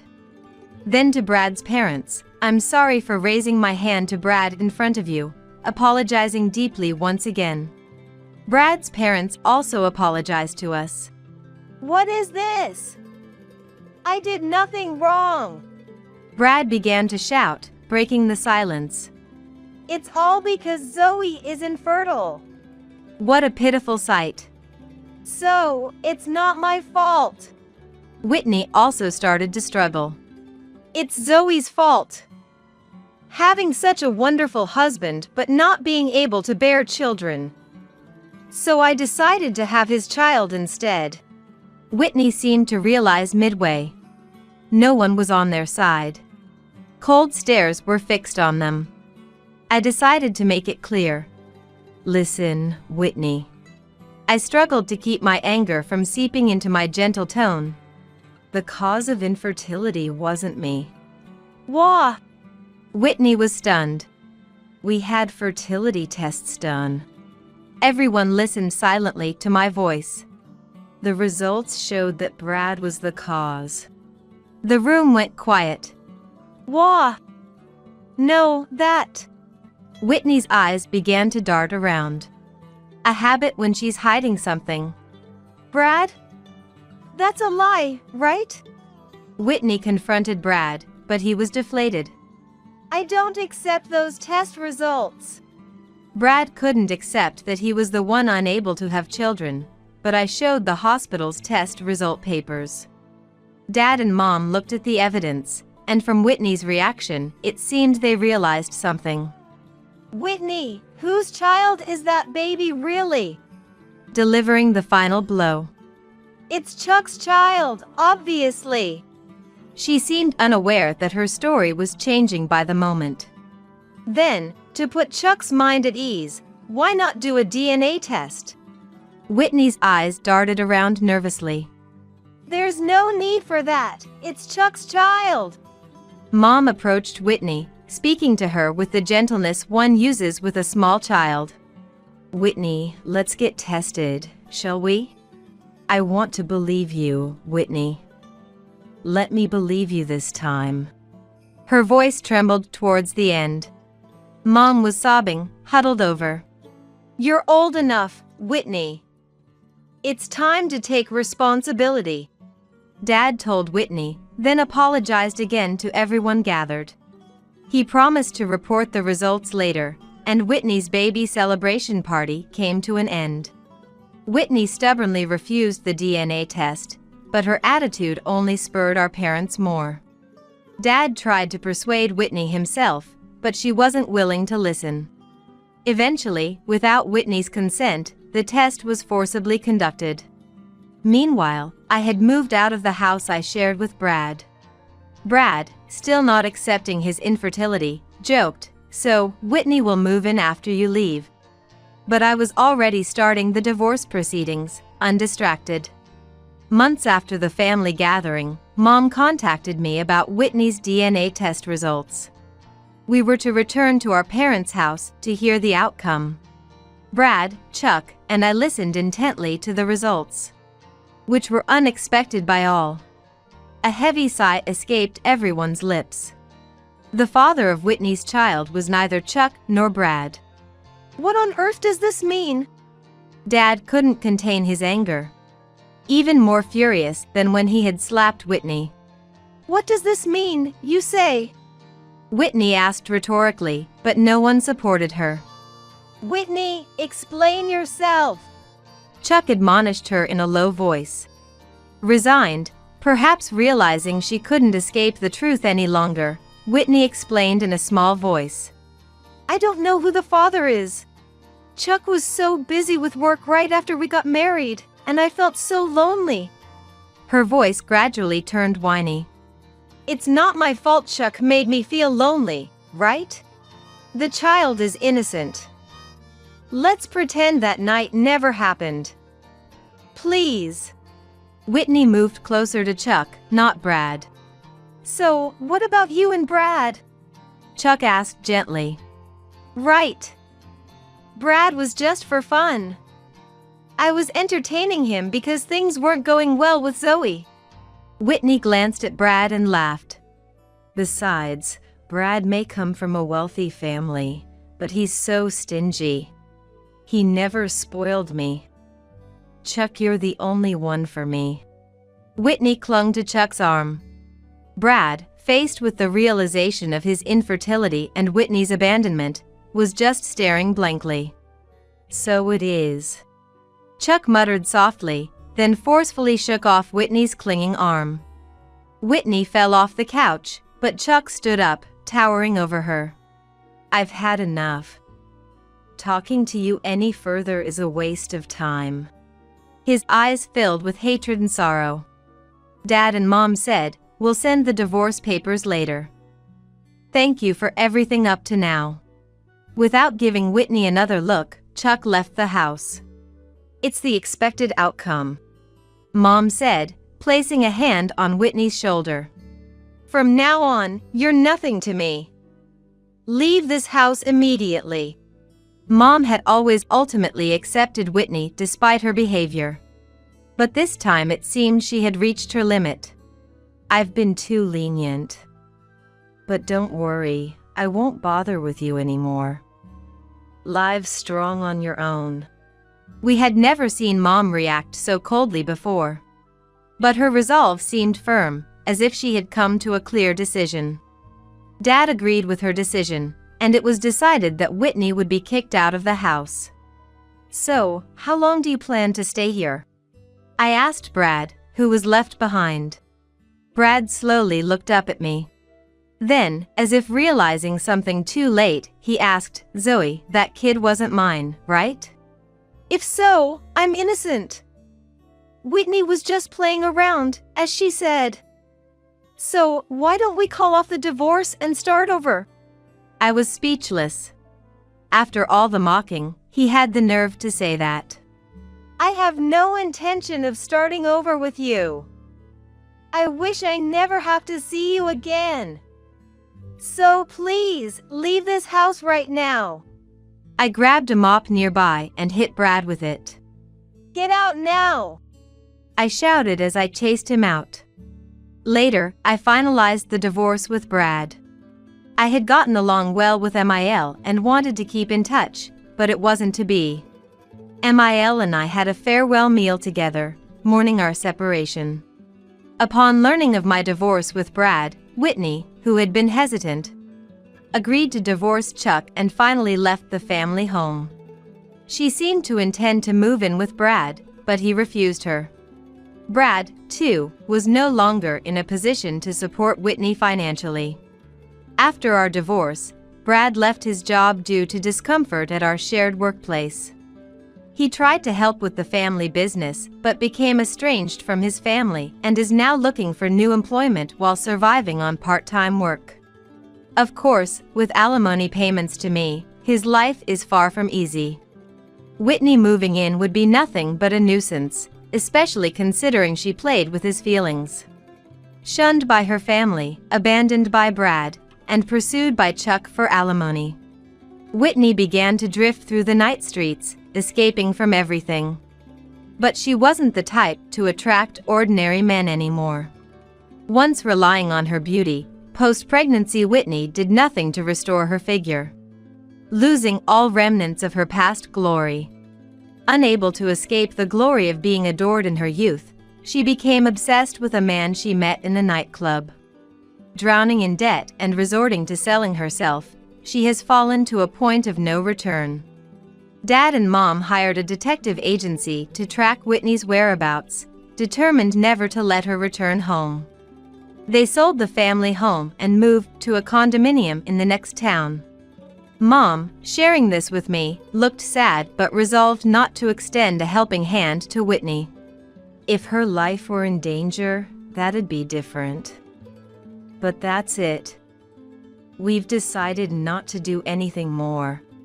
Mom's too gentle to bear Whitney's current state, but knows extending help again wouldn't lead to her reform. This is what being a mom is about. Though I never had children of my own, witnessing Mom's compassion and strength fills me with respect. Dad and Mom have taken in Whitney's child, who is nearly 2 years old. His rapid growth is astonishing, and I've been experiencing childcare during visits to my parents' house. I wonder what kind of adult this child without Dad or Mom will become. Yet, I'm determined to shower him with enough love to never feel lesser for it. Today, once again, I received an email from Mom about Whitney's child. We are planning to go on a trip together on the next day off. On my way home from work, I looked up at the night sky and wished for the child's growth. May he grow up to be honest, bright, and earnest. And then, I returned to my solitary apartment, where no one waits. With this, I'll finally get the inheritance. Right before losing consciousness, I heard my husband's voice. I had just finished a hospital visit and was about to head home when suddenly a car sped towards me.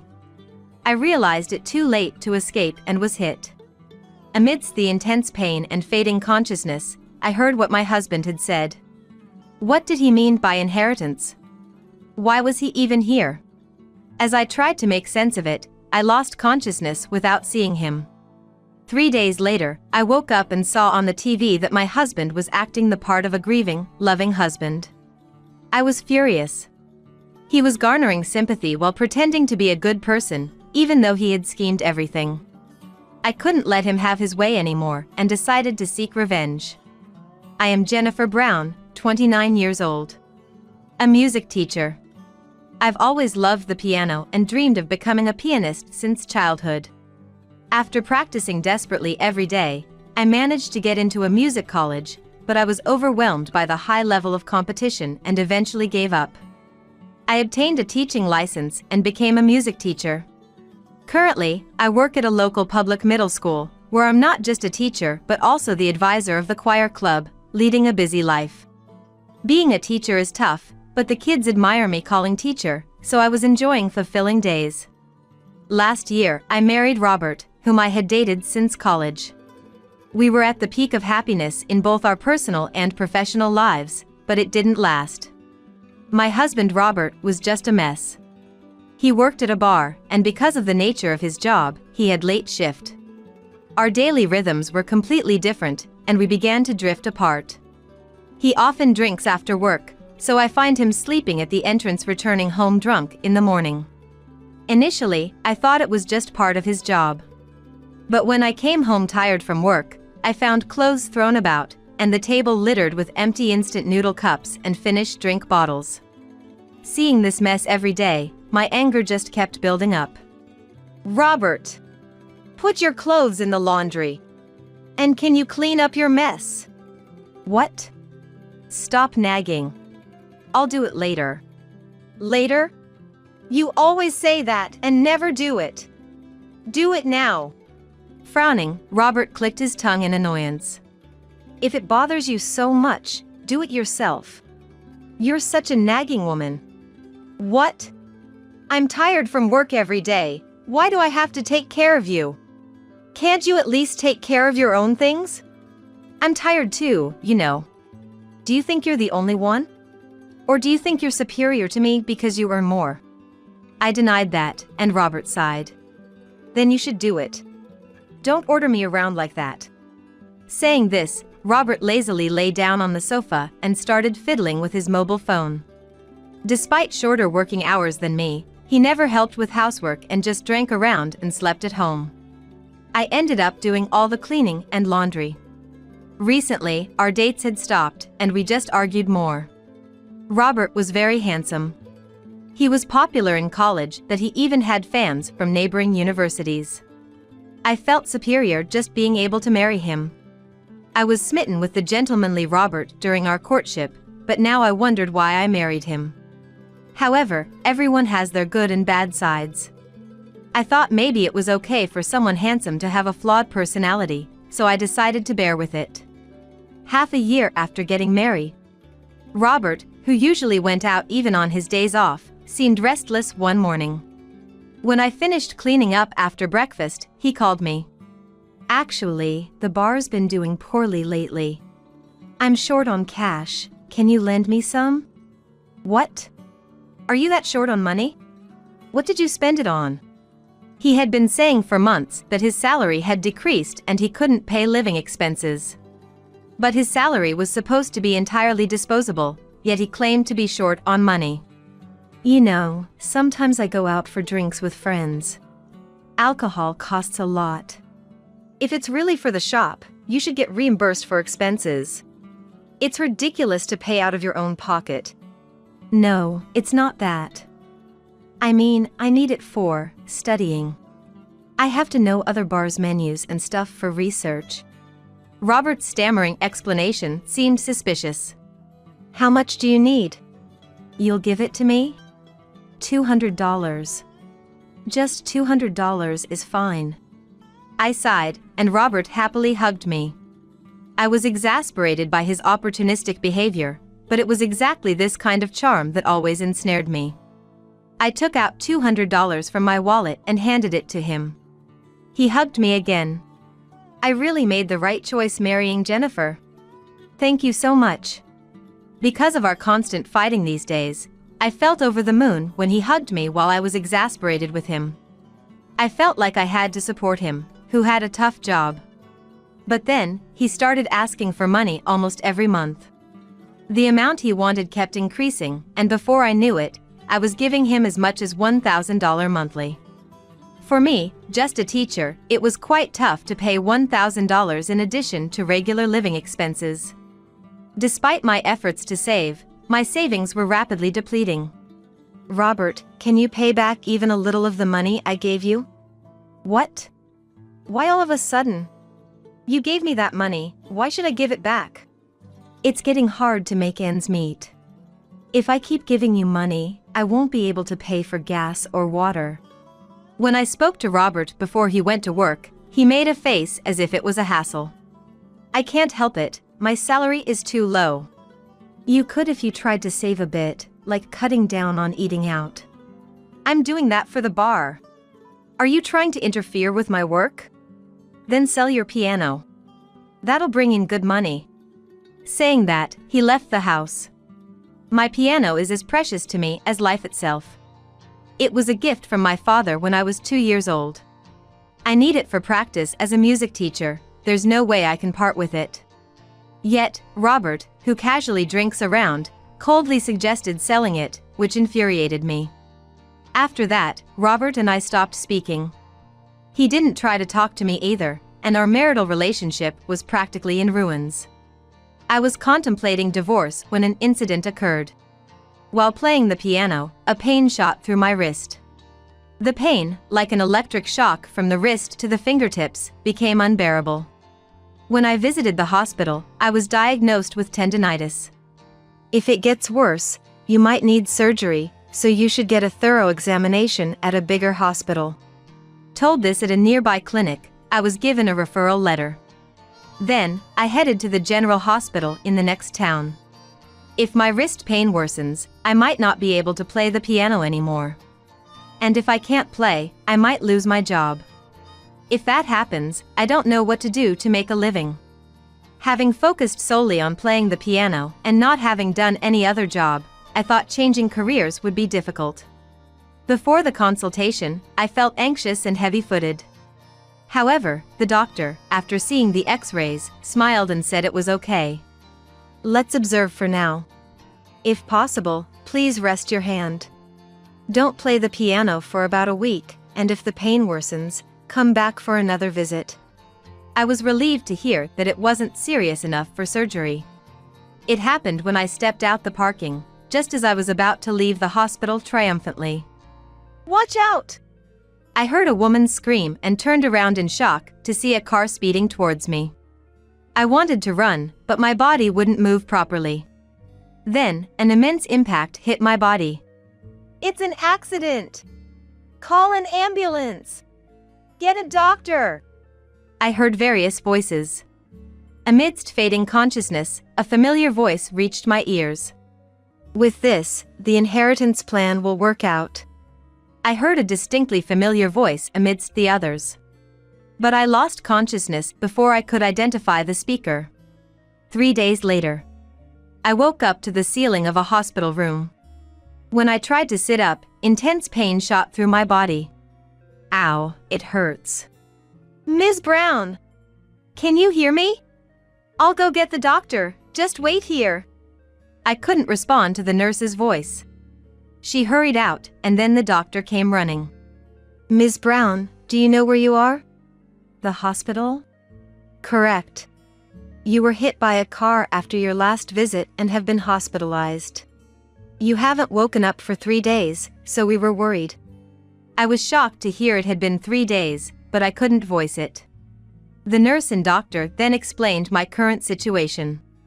I had been hit by a car and suffered multiple complex fractures throughout my body. I was still in a period of absolute rest, not even allowed to sit up. It must be boring just lying there. Do you want to watch TV? You can watch it while lying down. The nurse turned on the TV for me, ensuring my comfort. Coincidentally, the TV was covering my accident.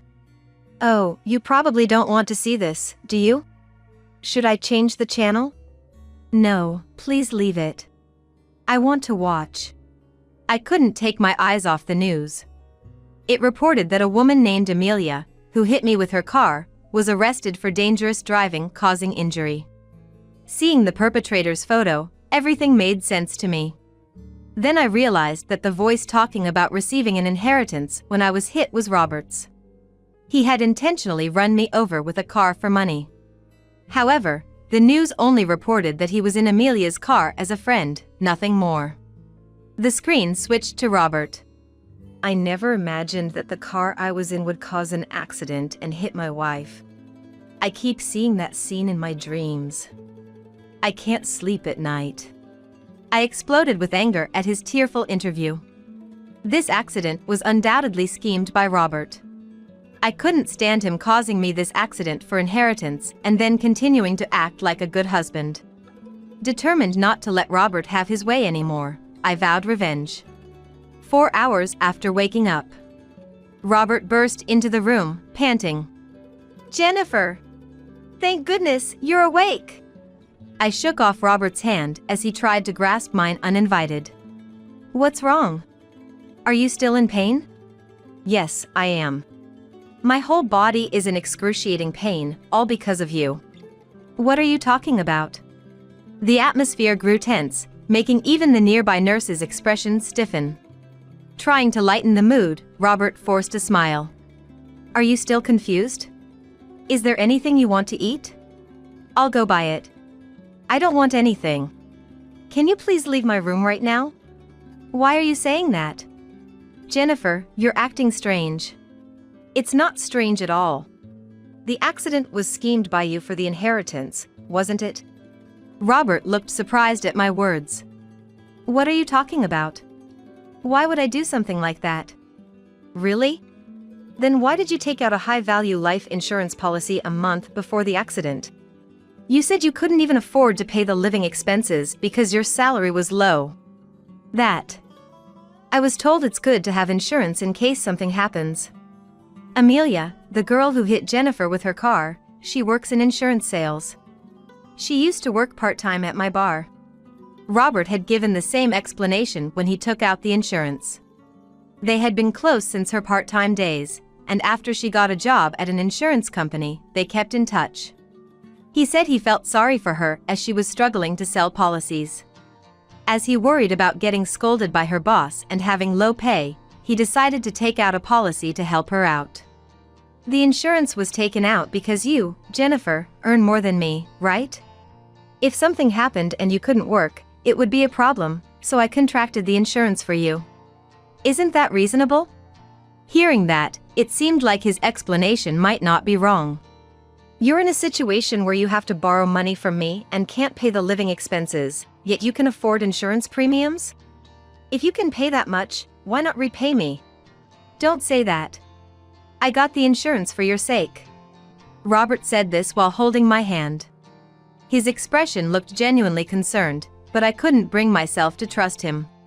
"If that's the case, you won't mind if the insurance money doesn't come in, right? I need quite a lot of money for surgery and hospitalization. I'll use the insurance money we received, so please transfer the entire amount to my account." "What? All of it?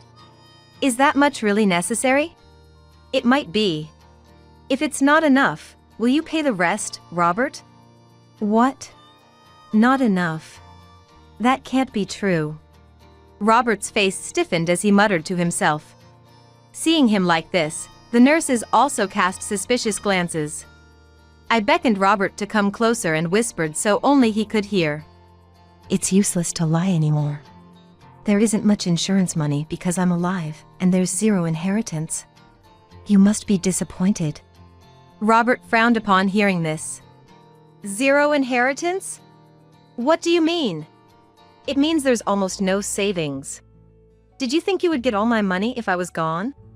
Why is there none? You're a public servant, you earn well, right?" Robert's voice grew louder, and a nurse frowned upon overhearing him. "I was lending money to you, Robert. How much do you think a teacher's salary is? I'm still in my 20s, I don't earn that much. Plus, there are living expenses to pay. I never had any financial leeway." "You've got to be kidding. What was all this for, then?" Robert hung his head, clutching at his forehead. My anger surged at his true nature showing. "You won't get away with this easily. You'll be arrested too if they find out you were an accomplice. No one will believe that. Did you see the news? I'm the devoted husband worried about his wife. No one will believe anything you say. They'll just think you've gone mad from hitting your head." While saying this, Robert laughed. You can say that now, but not for long. I replied calmly to Robert's provocation. Then, he looked at me with a cold gaze. Don't get cocky. You should have just gone to the other world. I despised him for saying such things so casually. I sighed, waiting for the moment of revenge. Just as I sighed, the door of the hospital room opened abruptly, and men in a suit entered. Who the hell are you? We're the police. Is what you just said true? What? What are you talking about?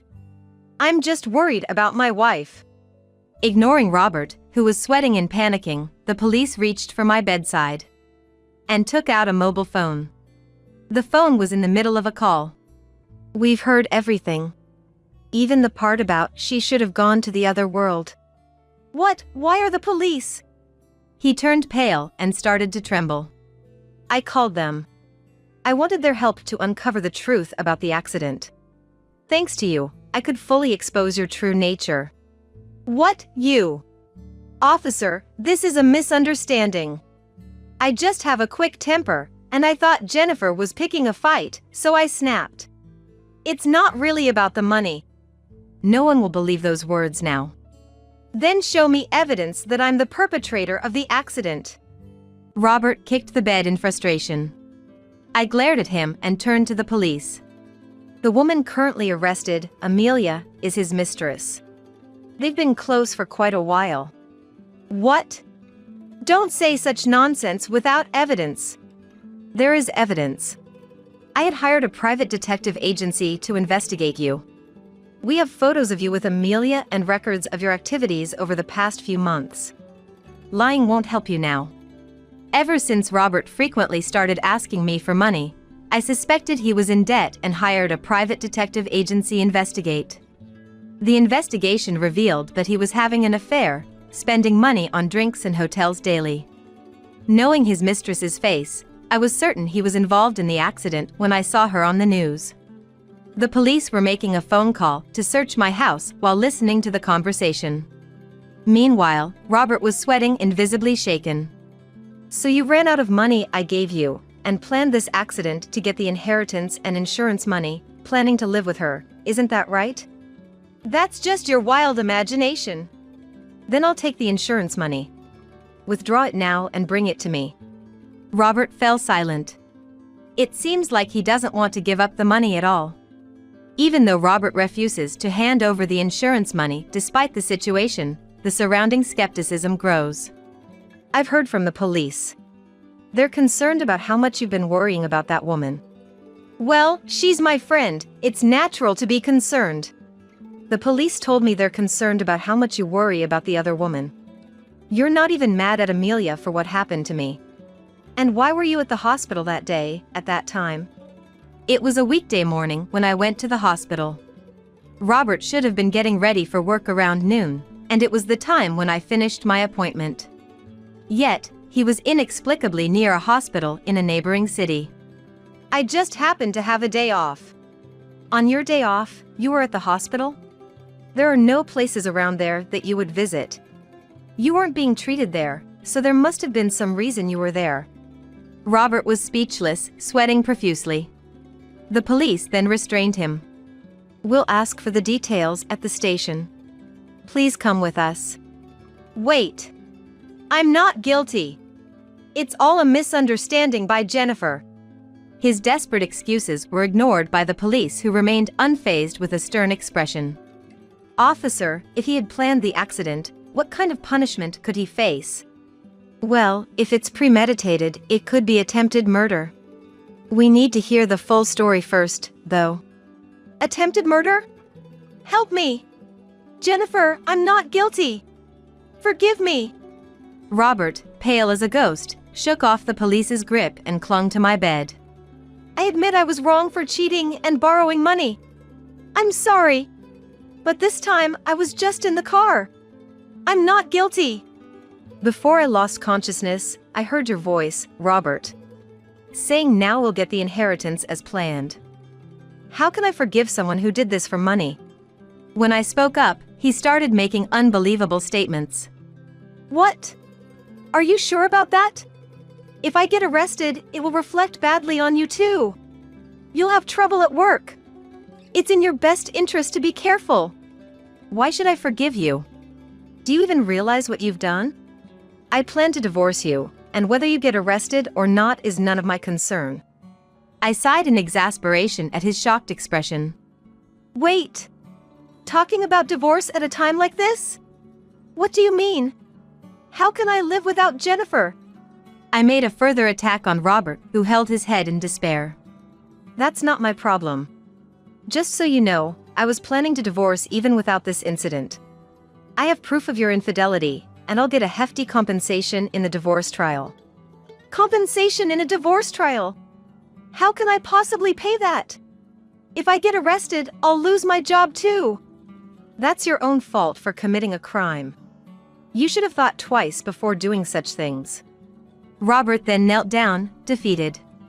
I was tricked. Amelia said to me, if you wanted money, you should have just taken out insurance and staged an accident.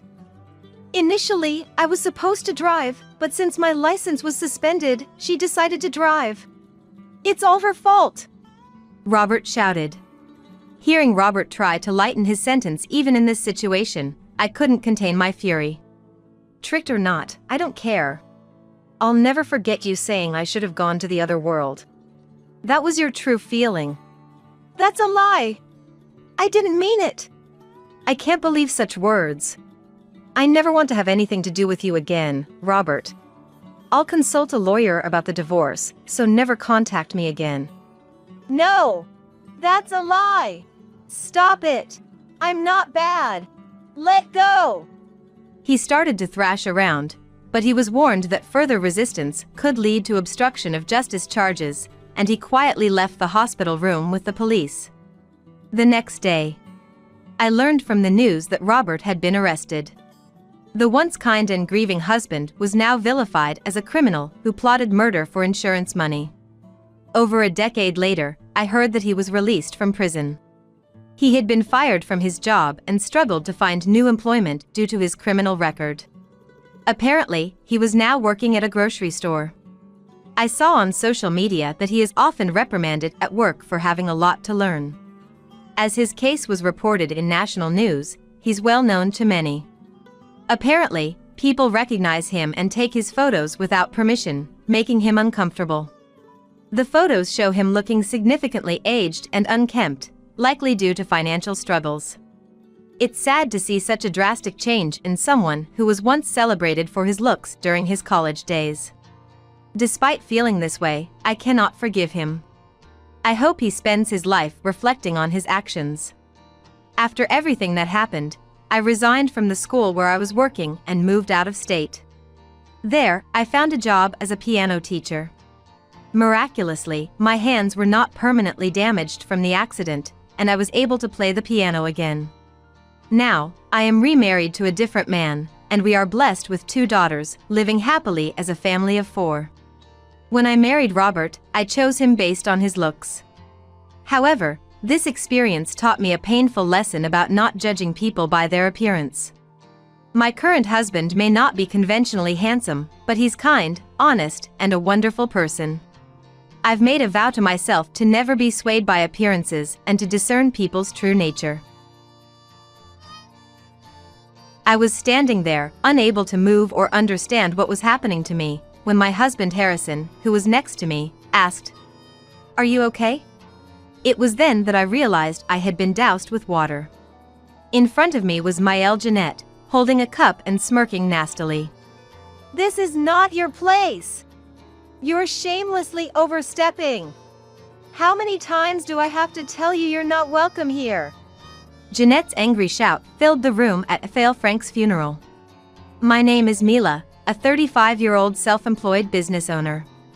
I met Harrison through a mutual acquaintance 6 years ago, and we married after I got pregnant. We've had our ups and downs, but now we live happily with our 1-year-old daughter. Harrison's family owns a retail shop selling miscellaneous goods and vintage clothing.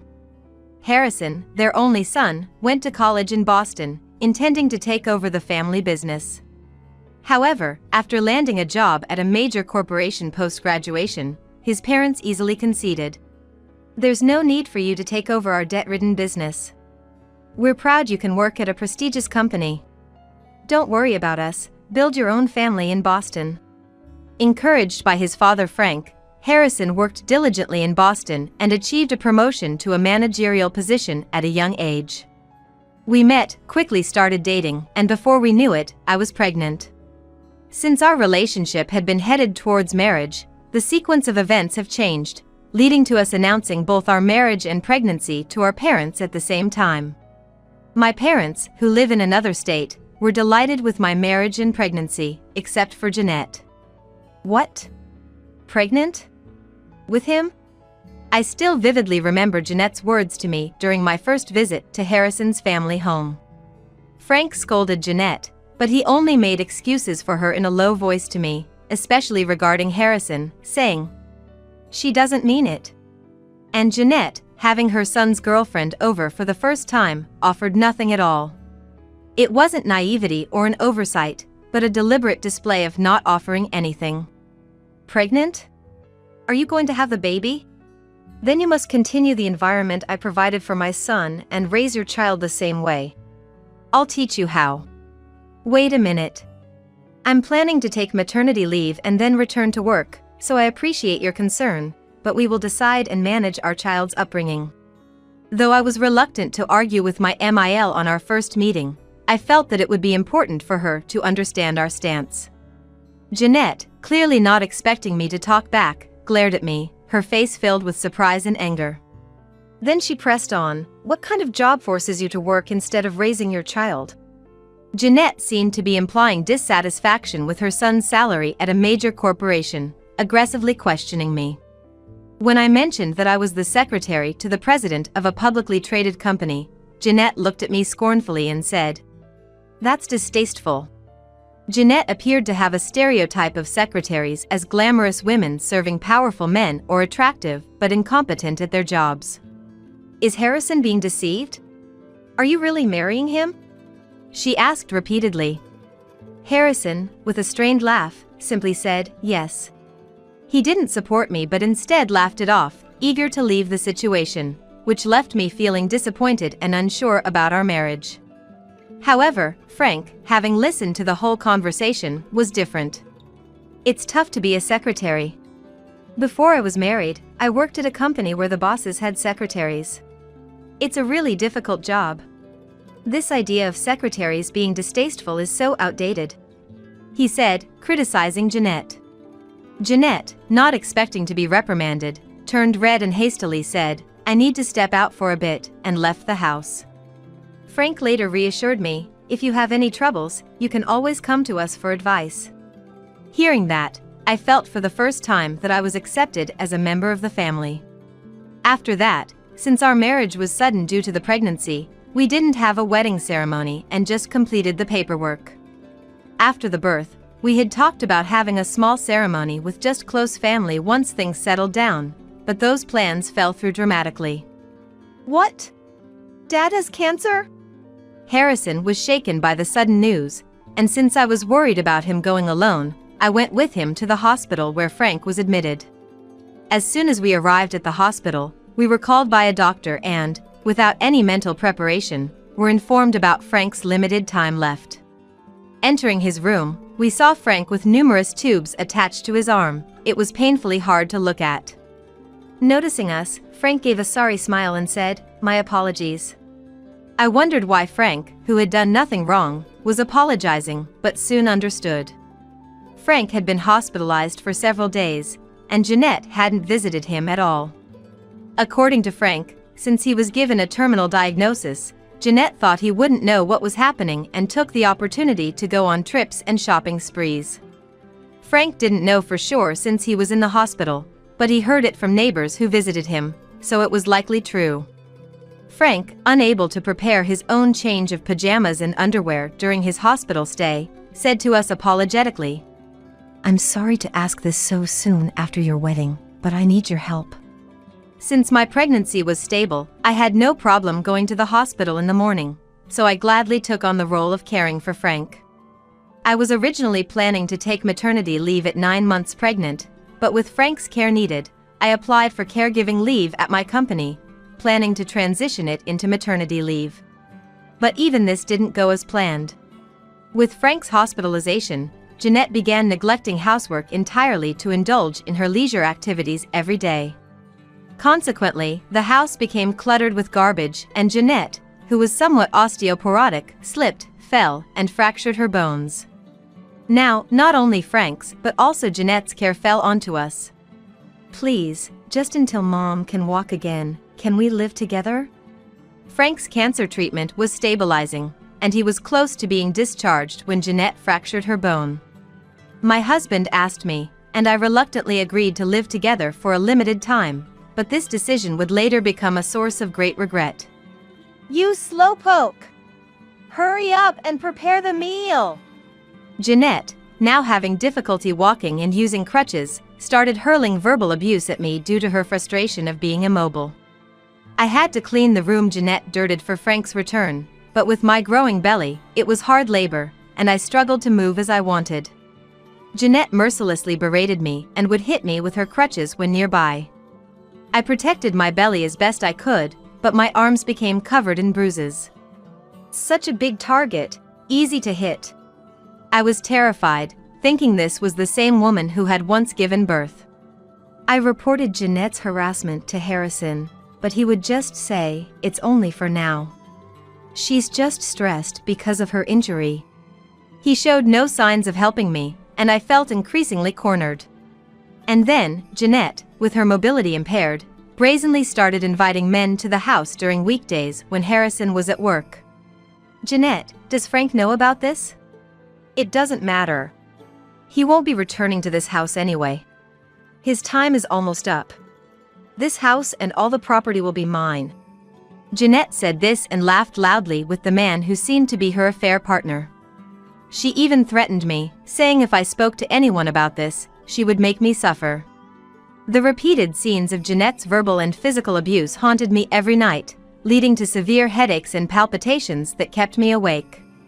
Eventually, I miscarried the baby. I can't even see my grandchild's face because of you. You useless thing! Jeanette cruelly berated me as I returned home after the medical procedure. You're banned from this house! Get out now! Forced out of the house, I went straight to my company and submitted my resignation. My boss noticed something was off and repeatedly asked me not to do anything foolish. When I mentioned, "My baby is gone," he said to contact him anytime if I needed anything, regardless of our professional relationship. He accepted my resignation without further questions. Afterwards, on my way to the courthouse to collect divorce papers, I decided to visit Frank for the final goodbye. It had been a few days since I last visited Frank's hospital room, and he was visibly surprised and concerned to see me, which brought me to tears. I had always kept silent about the treatment I received from Jeanette, not wanting to worry Frank, who was battling his illness. But Frank, who had noticed bruises on my arms before, asked me to tell him everything. Crying, I poured out everything that had happened. Frank kept apologizing, and his face was contorted with anger. This is definitely a case for divorce. But I can't just let them get away with this. I want to fight back. I hate to ask this, but can you help me with one last request? After listening to my story, Frank proposed a plan for revenge against his wife and son. Feeling empowered by Frank's support, I felt ready to confront the situation, no longer wanting to be a victim. I don't want to just cry myself to sleep anymore. Whispering these words, Frank weakly grasped my hand and said, "Let's do this together." Subsequently, I stayed in the hospital room as Frank's attendant until his discharge. As soon as Frank and I arrived home, Jeanette snapped. What? You brought that useless woman too? You didn't clean the house, it's still dirty. Clean it up now. Furthermore, she accused, where have you been these past few days? You must have been with some man, right? When Frank told her I had been caring for him in the hospital, she was left speechless and silently left the house. Soon after, as planned with Frank, I installed indoor cameras and wireless listening devices in various places. This was to gather evidence of infidelity.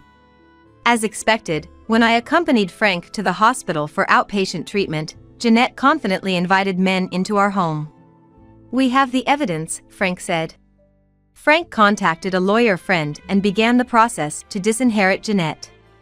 Next, while Jeanette was away on a trip, Frank arranged for a negotiator to come to our home and create an official will. This was to prevent Jeanette from forging a will in Frank's name. Later, I started the process of taking over Frank's retail business, consulting a lawyer again. Despite the taxes and other financial issues that came with inheriting the business, I had a plan to recover the costs, so I decided to take it over. Honestly, I've been running the business just doing what I like, not really thinking about profit. But I want you to take this as compensation for the harm my family caused you, Mila. I was hesitant to accept the company and its real estate, but considering it as Frank's final gesture of goodwill, I gladly agreed.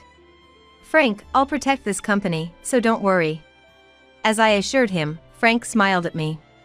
After several hospital visits for chemotherapy and outliving the initial prognosis, Frank peacefully passed away at home, just as I was getting used to managing the business.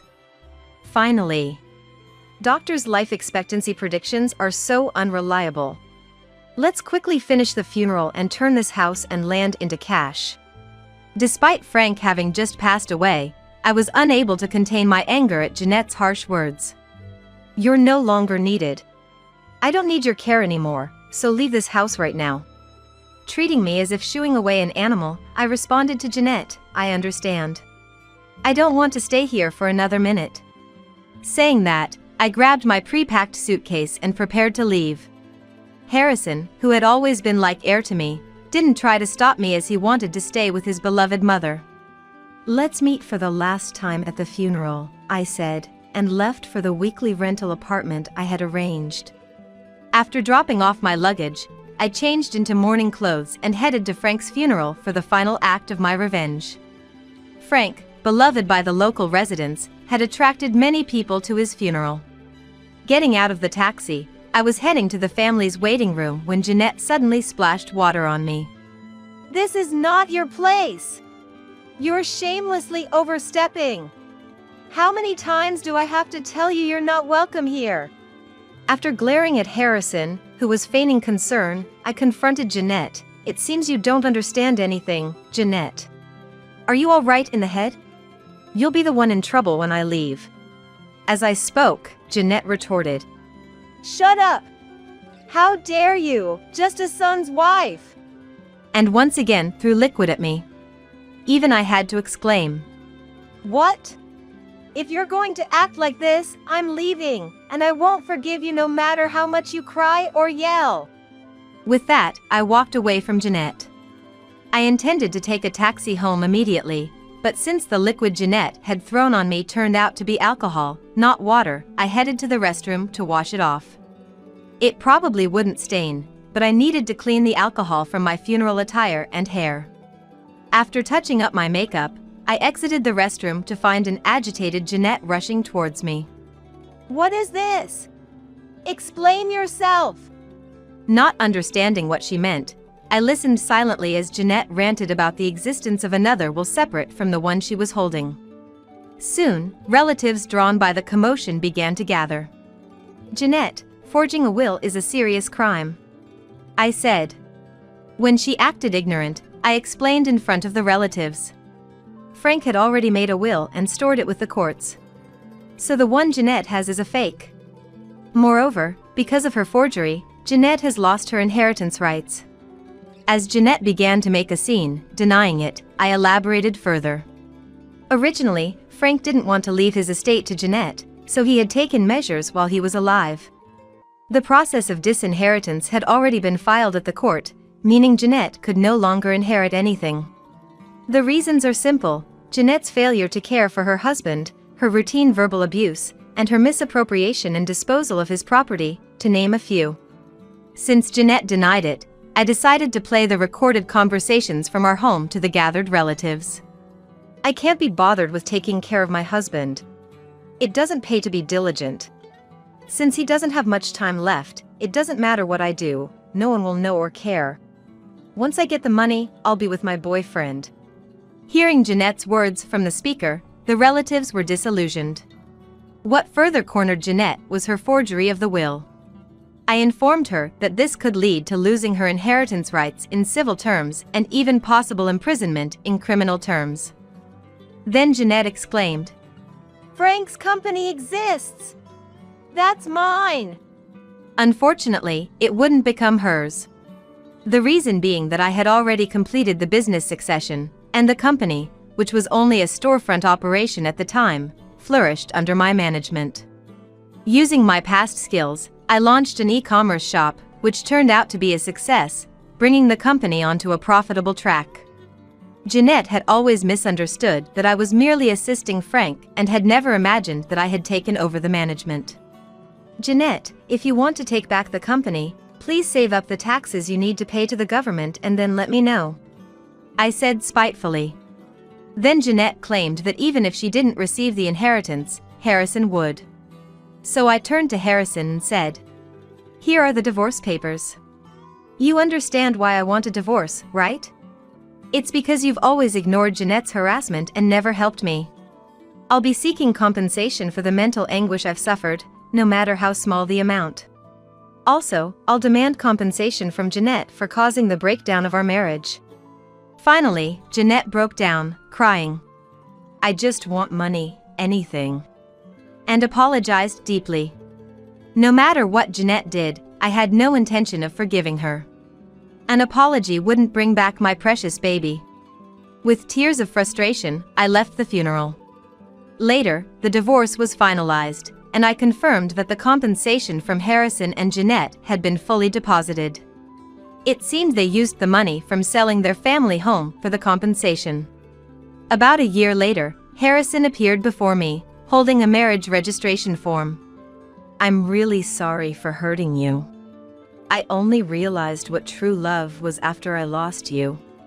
Please, let's try again. I've cut ties with my mother, so if it's okay with you, I'd like us to remarry," he said. Having gratitude towards Harrison's father, I couldn't dismiss him outright. Since Jeanette was the main cause of our divorce, I decided to give living together another try, on a trial basis. Months later, a new life arrived for us. Thus, we rebuilt our lives, and despite everything, we now live peacefully as a family of 3. "Are you trying to ruin our wedding?" "It's not like that. I just wanted to say that you're spending too much money unnecessarily." "I know you are poor, but Ryan is going to be the next president of the company, right? He doesn't need to worry about money." "Even if he is the next president, this is too much." "That's not true.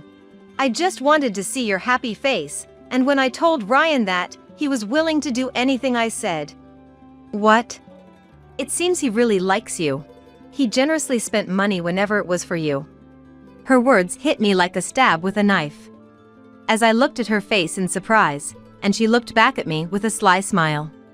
"You took advantage of his feelings for me." Anger welled up inside me. To that, Jessica added another shocking statement. "So what? If you're going to complain more, can you please leave? We don't need a low-educated, poor mother. Please don't associate with us ever again." Her words, filled with a sense of superiority, rapidly fueled my anger. "I won't forgive this. Enjoy your triumph while it lasts." As she walked away looking down on me, I stared at her back, making a firm resolution to attend the reception. My name is Amy. I was widowed, and now live with my son Ryan. My parents' home was poor, so I started working right after graduating from junior high. Later, I met and married a man who started his own company. Decades later, even when my husband's business stabilized and we had more financial freedom, my habit of saving remained, and I still live that way today. Neither my husband nor Ryan ever spoke ill of my frugality. Instead, they accepted it and joined me in being economical. Ryan, with his generous nature, even now as a working adult, accepts my frugality without complaint. After my husband passed away, the company is now led by my brother-in-law, Dylan, as the president. Ryan works there and is a candidate for the next president. Despite this, he hasn't let it go to his head and continues to live as usual. He, whom I raised alone after my husband's death, is my pride and joy. Sometimes I worry that he's too considerate and putting himself under strain, but his kindness is also something I'm proud of.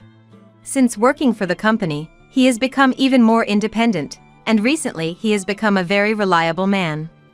So, when he told me he had a girlfriend, I felt a bit lonely, but I was happy enough to genuinely wish them well. She was introduced to me by a friend, and she's really a great person. He spoke with joy, and I smiled back. I want to start a family soon to give Mom peace of mind. That's why I'm thinking about marrying my girlfriend. Oh, thank you. But you haven't been together that long, right? Don't rush into marriage just because you're worried about me. It's your life, Ryan, make sure you make the decision for yourself. It's heartwarming to know he cares about me. But I didn't want him to choose his life partner just to reassure his mother. However, knowing that he has a girlfriend, seeing how happy he is, and above all, realizing how much he thinks of me, warms my heart. I thought to myself how lucky I am to have him. 6 months after hearing about his girlfriend, they seemed really serious about marriage, and he said she would be coming to our house. Though he had spoken about his girlfriend Jessica before, this would be my first time meeting her. I was looking forward to meeting Jessica, who might become his wife. Amy, is it true you didn't go to college? And yet you managed to raise such a fine child as Ryan? This was said by Jessica after we introduced ourselves and chatted a bit, while Ryan had stepped away from the table. She looked at me with a provocative gaze. Yes. He has really grown up to be a fine young man. I barely managed to reply, but I couldn't shake off the feeling of discomfort from her words. Though she seemed to be praising him, I felt there was a mocking tone towards me. Fine, huh? You don't hold back on the praise. Usually, people are more modest. Oh, maybe you don't know these common social norms, not having gone to college. What? Sorry, I was just wondering. It's really amazing, though. Raising a child in a fatherless home, I could never do that. Her words said one thing, but her mouth was slightly smirking. What were you two talking about? When he returned and asked, she promptly replied. We were just talking about how amazing Amy is for raising such a wonderful person like you. I really respect Amy. She said this with a smile at me. But I felt a thorn in her words and couldn't help feeling uneasy. That's right. He is going to be the next president, isn't he? The conversation shifted to the future of the two of them, and inevitably to his upcoming promotion. Jessica seemed captivated by the idea of he becoming the next president. In contrast, he responded calmly. It's just because my uncle is the president, and that's what people say. I'm still inexperienced and need to study and grow more. It's Dad's company, so I can't take over halfway and let it fail. What? But you'll become the president eventually, right? She asked, a bit flustered. I'll work hard to make that happen. He replied with a smile, but she seemed somewhat unsatisfied. Before talking about being president, I need to get promoted first. The responsibilities vary with each position, and I need to understand those roles too. When I gave this advice, he nodded firmly. Her eyes sparkled again. When you get promoted, your salary will increase, right? Since you're talked about as the next president, I guess your income will keep getting better. Her interest seemed piqued by words like next president and salary. The discomfort I felt towards her remained even after she left. Hey, I hate to say this, but do you think Jessica is marrying you for your money? She seemed really interested in your salary and the talk of you becoming the next president.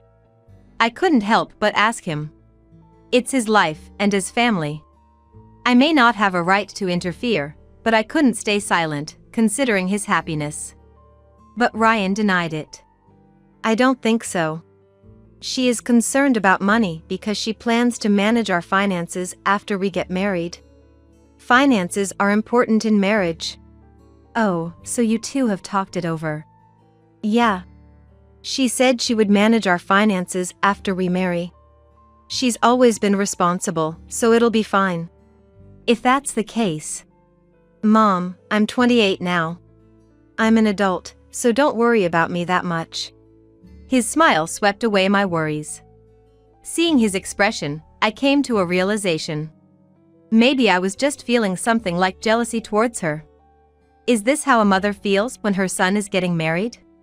That thought strangely made sense to me.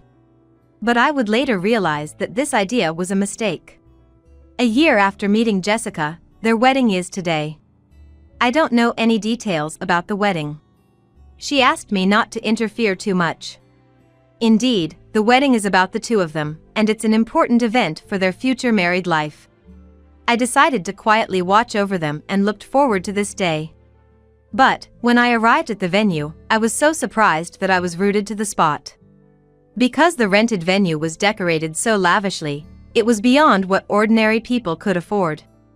In the waiting room, there was a quiz corner where guests could guess the color of the dress Jessica would wear for her dress change. I had seen such features in weddings before, but there was one clear difference this time.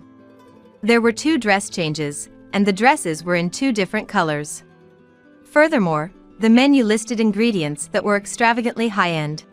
Even the entertainment included a professional magician. I had attended many weddings, but this was the first time I saw one so luxurious and obviously expensive. I never imagined experiencing this at my own son's wedding. It was just too much. Feeling anxious and worried about their wedding, I decided I had to talk to Ryan and headed to their waiting room. Then I saw Dylan and Jessica. She was humbly and politely responding to Dylan's congratulations. Thank you so much. Please continue to look after him. I'll do my best to support him too. Of course. We have high hopes for him. I'm counting on you as well. Yes, I'll do my utmost. As she smiled at me, Jessica's expression turned scornful in an instant. Feeling uneasy, I hurried over to her. Then I asked about the situation. Jessica, it's been a while. You told me not to interfere too much, so I've been quiet, but isn't this too extravagant? 1 dress change is enough. The wedding should be more modest. While I was flustered, she looked relaxed and unapologetically replied, "It's already decided. Bringing it up now is troublesome."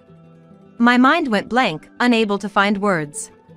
She then looked at me with the same provocative eyes as when we first met. Are you trying to ruin our wedding? It's not like that. I just wanted to say that you're spending too much money unnecessarily. I know you are poor, but Ryan is going to be the next president, right? He doesn't need to worry about money. Even if he is the next president, this is too much. That's not true. I just wanted to see your happy face, and when I told him that, he was willing to do anything I said. What? It seems he really likes you. He generously spent money whenever it was for you. Her words hit me like a stab with a knife. Shocked, I looked at her face, and she was giving me a disdainful look. You took advantage of his feelings for me. Anger welled up inside me. To that, she added another shocking statement. So what? If you're going to complain more, can you please leave? We don't need a low-educated, poor mother. Please don't associate with us ever again. Her words, filled with a sense of superiority, rapidly fueled my anger. I won't forgive this. Enjoy your triumph while it lasts. I, seething with anger but resolute, stared at her back as she walked away, looking down on me, and then I joined the reception. May I now have Amy, the mother of the groom, come forward? The MC announced, guiding me to the microphone.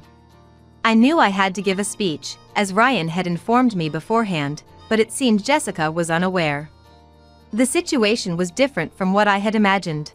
Jessica, who had told me to leave, was now silently exuding a disgruntled aura as I, who she told to leave, was about to give a speech. Thank you all for joining us today to celebrate the marriage of Ryan and Jessica.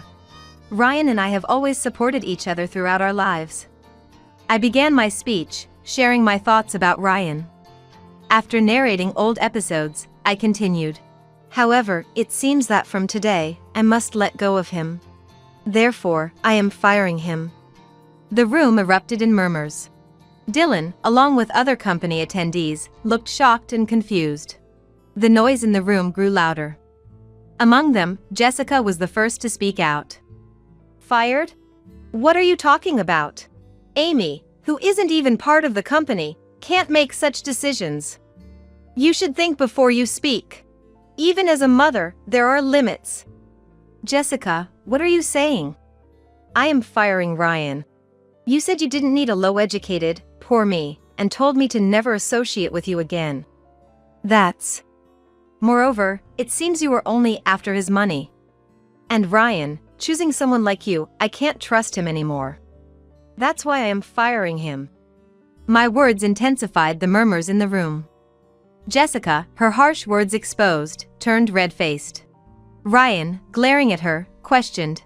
What do you mean a low-educated, poor mom is unnecessary? Did you say that to Mom? And about being after money? It's fine, isn't it? We're going to live together. We don't need your mom, who has neither education nor money. Even if she says that, she can't fire you. Mom is the chairperson of my company. What? Her face, which was red, now turned pale upon hearing his words. In a clearly panicked tone, she responded.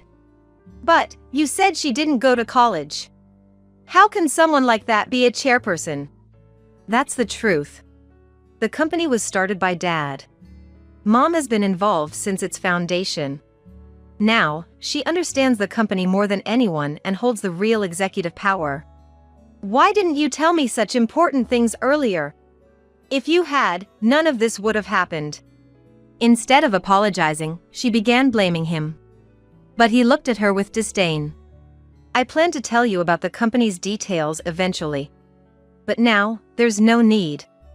The marriage is off, so there's no need to explain anymore. What? What do you mean the marriage is off? It's obvious. I can't marry you, who looks down on Mom and is only after money. The wedding is cancelled. His voice carried an air of authority. Jessica, realizing the gravity of the situation, suddenly turned to me, desperately seeking support. Please forgive me, Amy. I didn't know you were the chairperson, and I was terribly rude. I won't belittle you anymore. She said, but of course, I had no intention of forgiving her. That's impossible. You mean you would have continued to belittle me if I weren't the chairperson? I can't be family with someone who can't respect others and whose hobby is squandering money. Goodbye.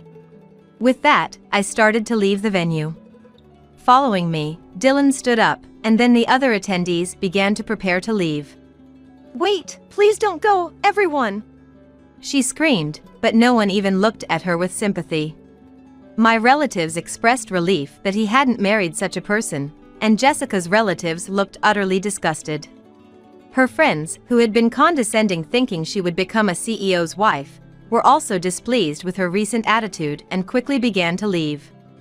Everyone left Jessica standing there, stunned. Ryan and I returned the wedding gifts, apologizing to the guests as we saw them off. After everyone had left, he muttered apologetically. Mom, I'm sorry. I wanted to reassure you, but instead, it turned out we can't even work together anymore. That's why I told you not to worry about me so much. And about the firing, that's no longer happening. I said I couldn't trust you who choose a partner only after money. That's why I was going to fire you. But now that the marriage with Jessica is off, I won't fire you. He looked perplexed by my words. Thank you, Mom. I'll work even harder from now on. Your happiness is what matters most to me. I gently patted his back. Later, he officially broke off the engagement with Jessica, and they decided to split the wedding costs. Jessica had assumed Ryan would pay for the entire wedding and keep the gifts from her attendees for herself. Unable to pay her credit card bills for the esthetician, beauty salon, and other expenses, she ended up in debt. She, already unemployed and without money, hastily tried to marry for money again, but her next partner turned out to be a marriage scammer, further increasing her debt. Now, her whereabouts are unknown. Meanwhile, our family bond strengthened even more after this incident. Ryan seemed to respect me more than ever, now focusing on work rather than marriage to reassure me. Thanks to his dedication,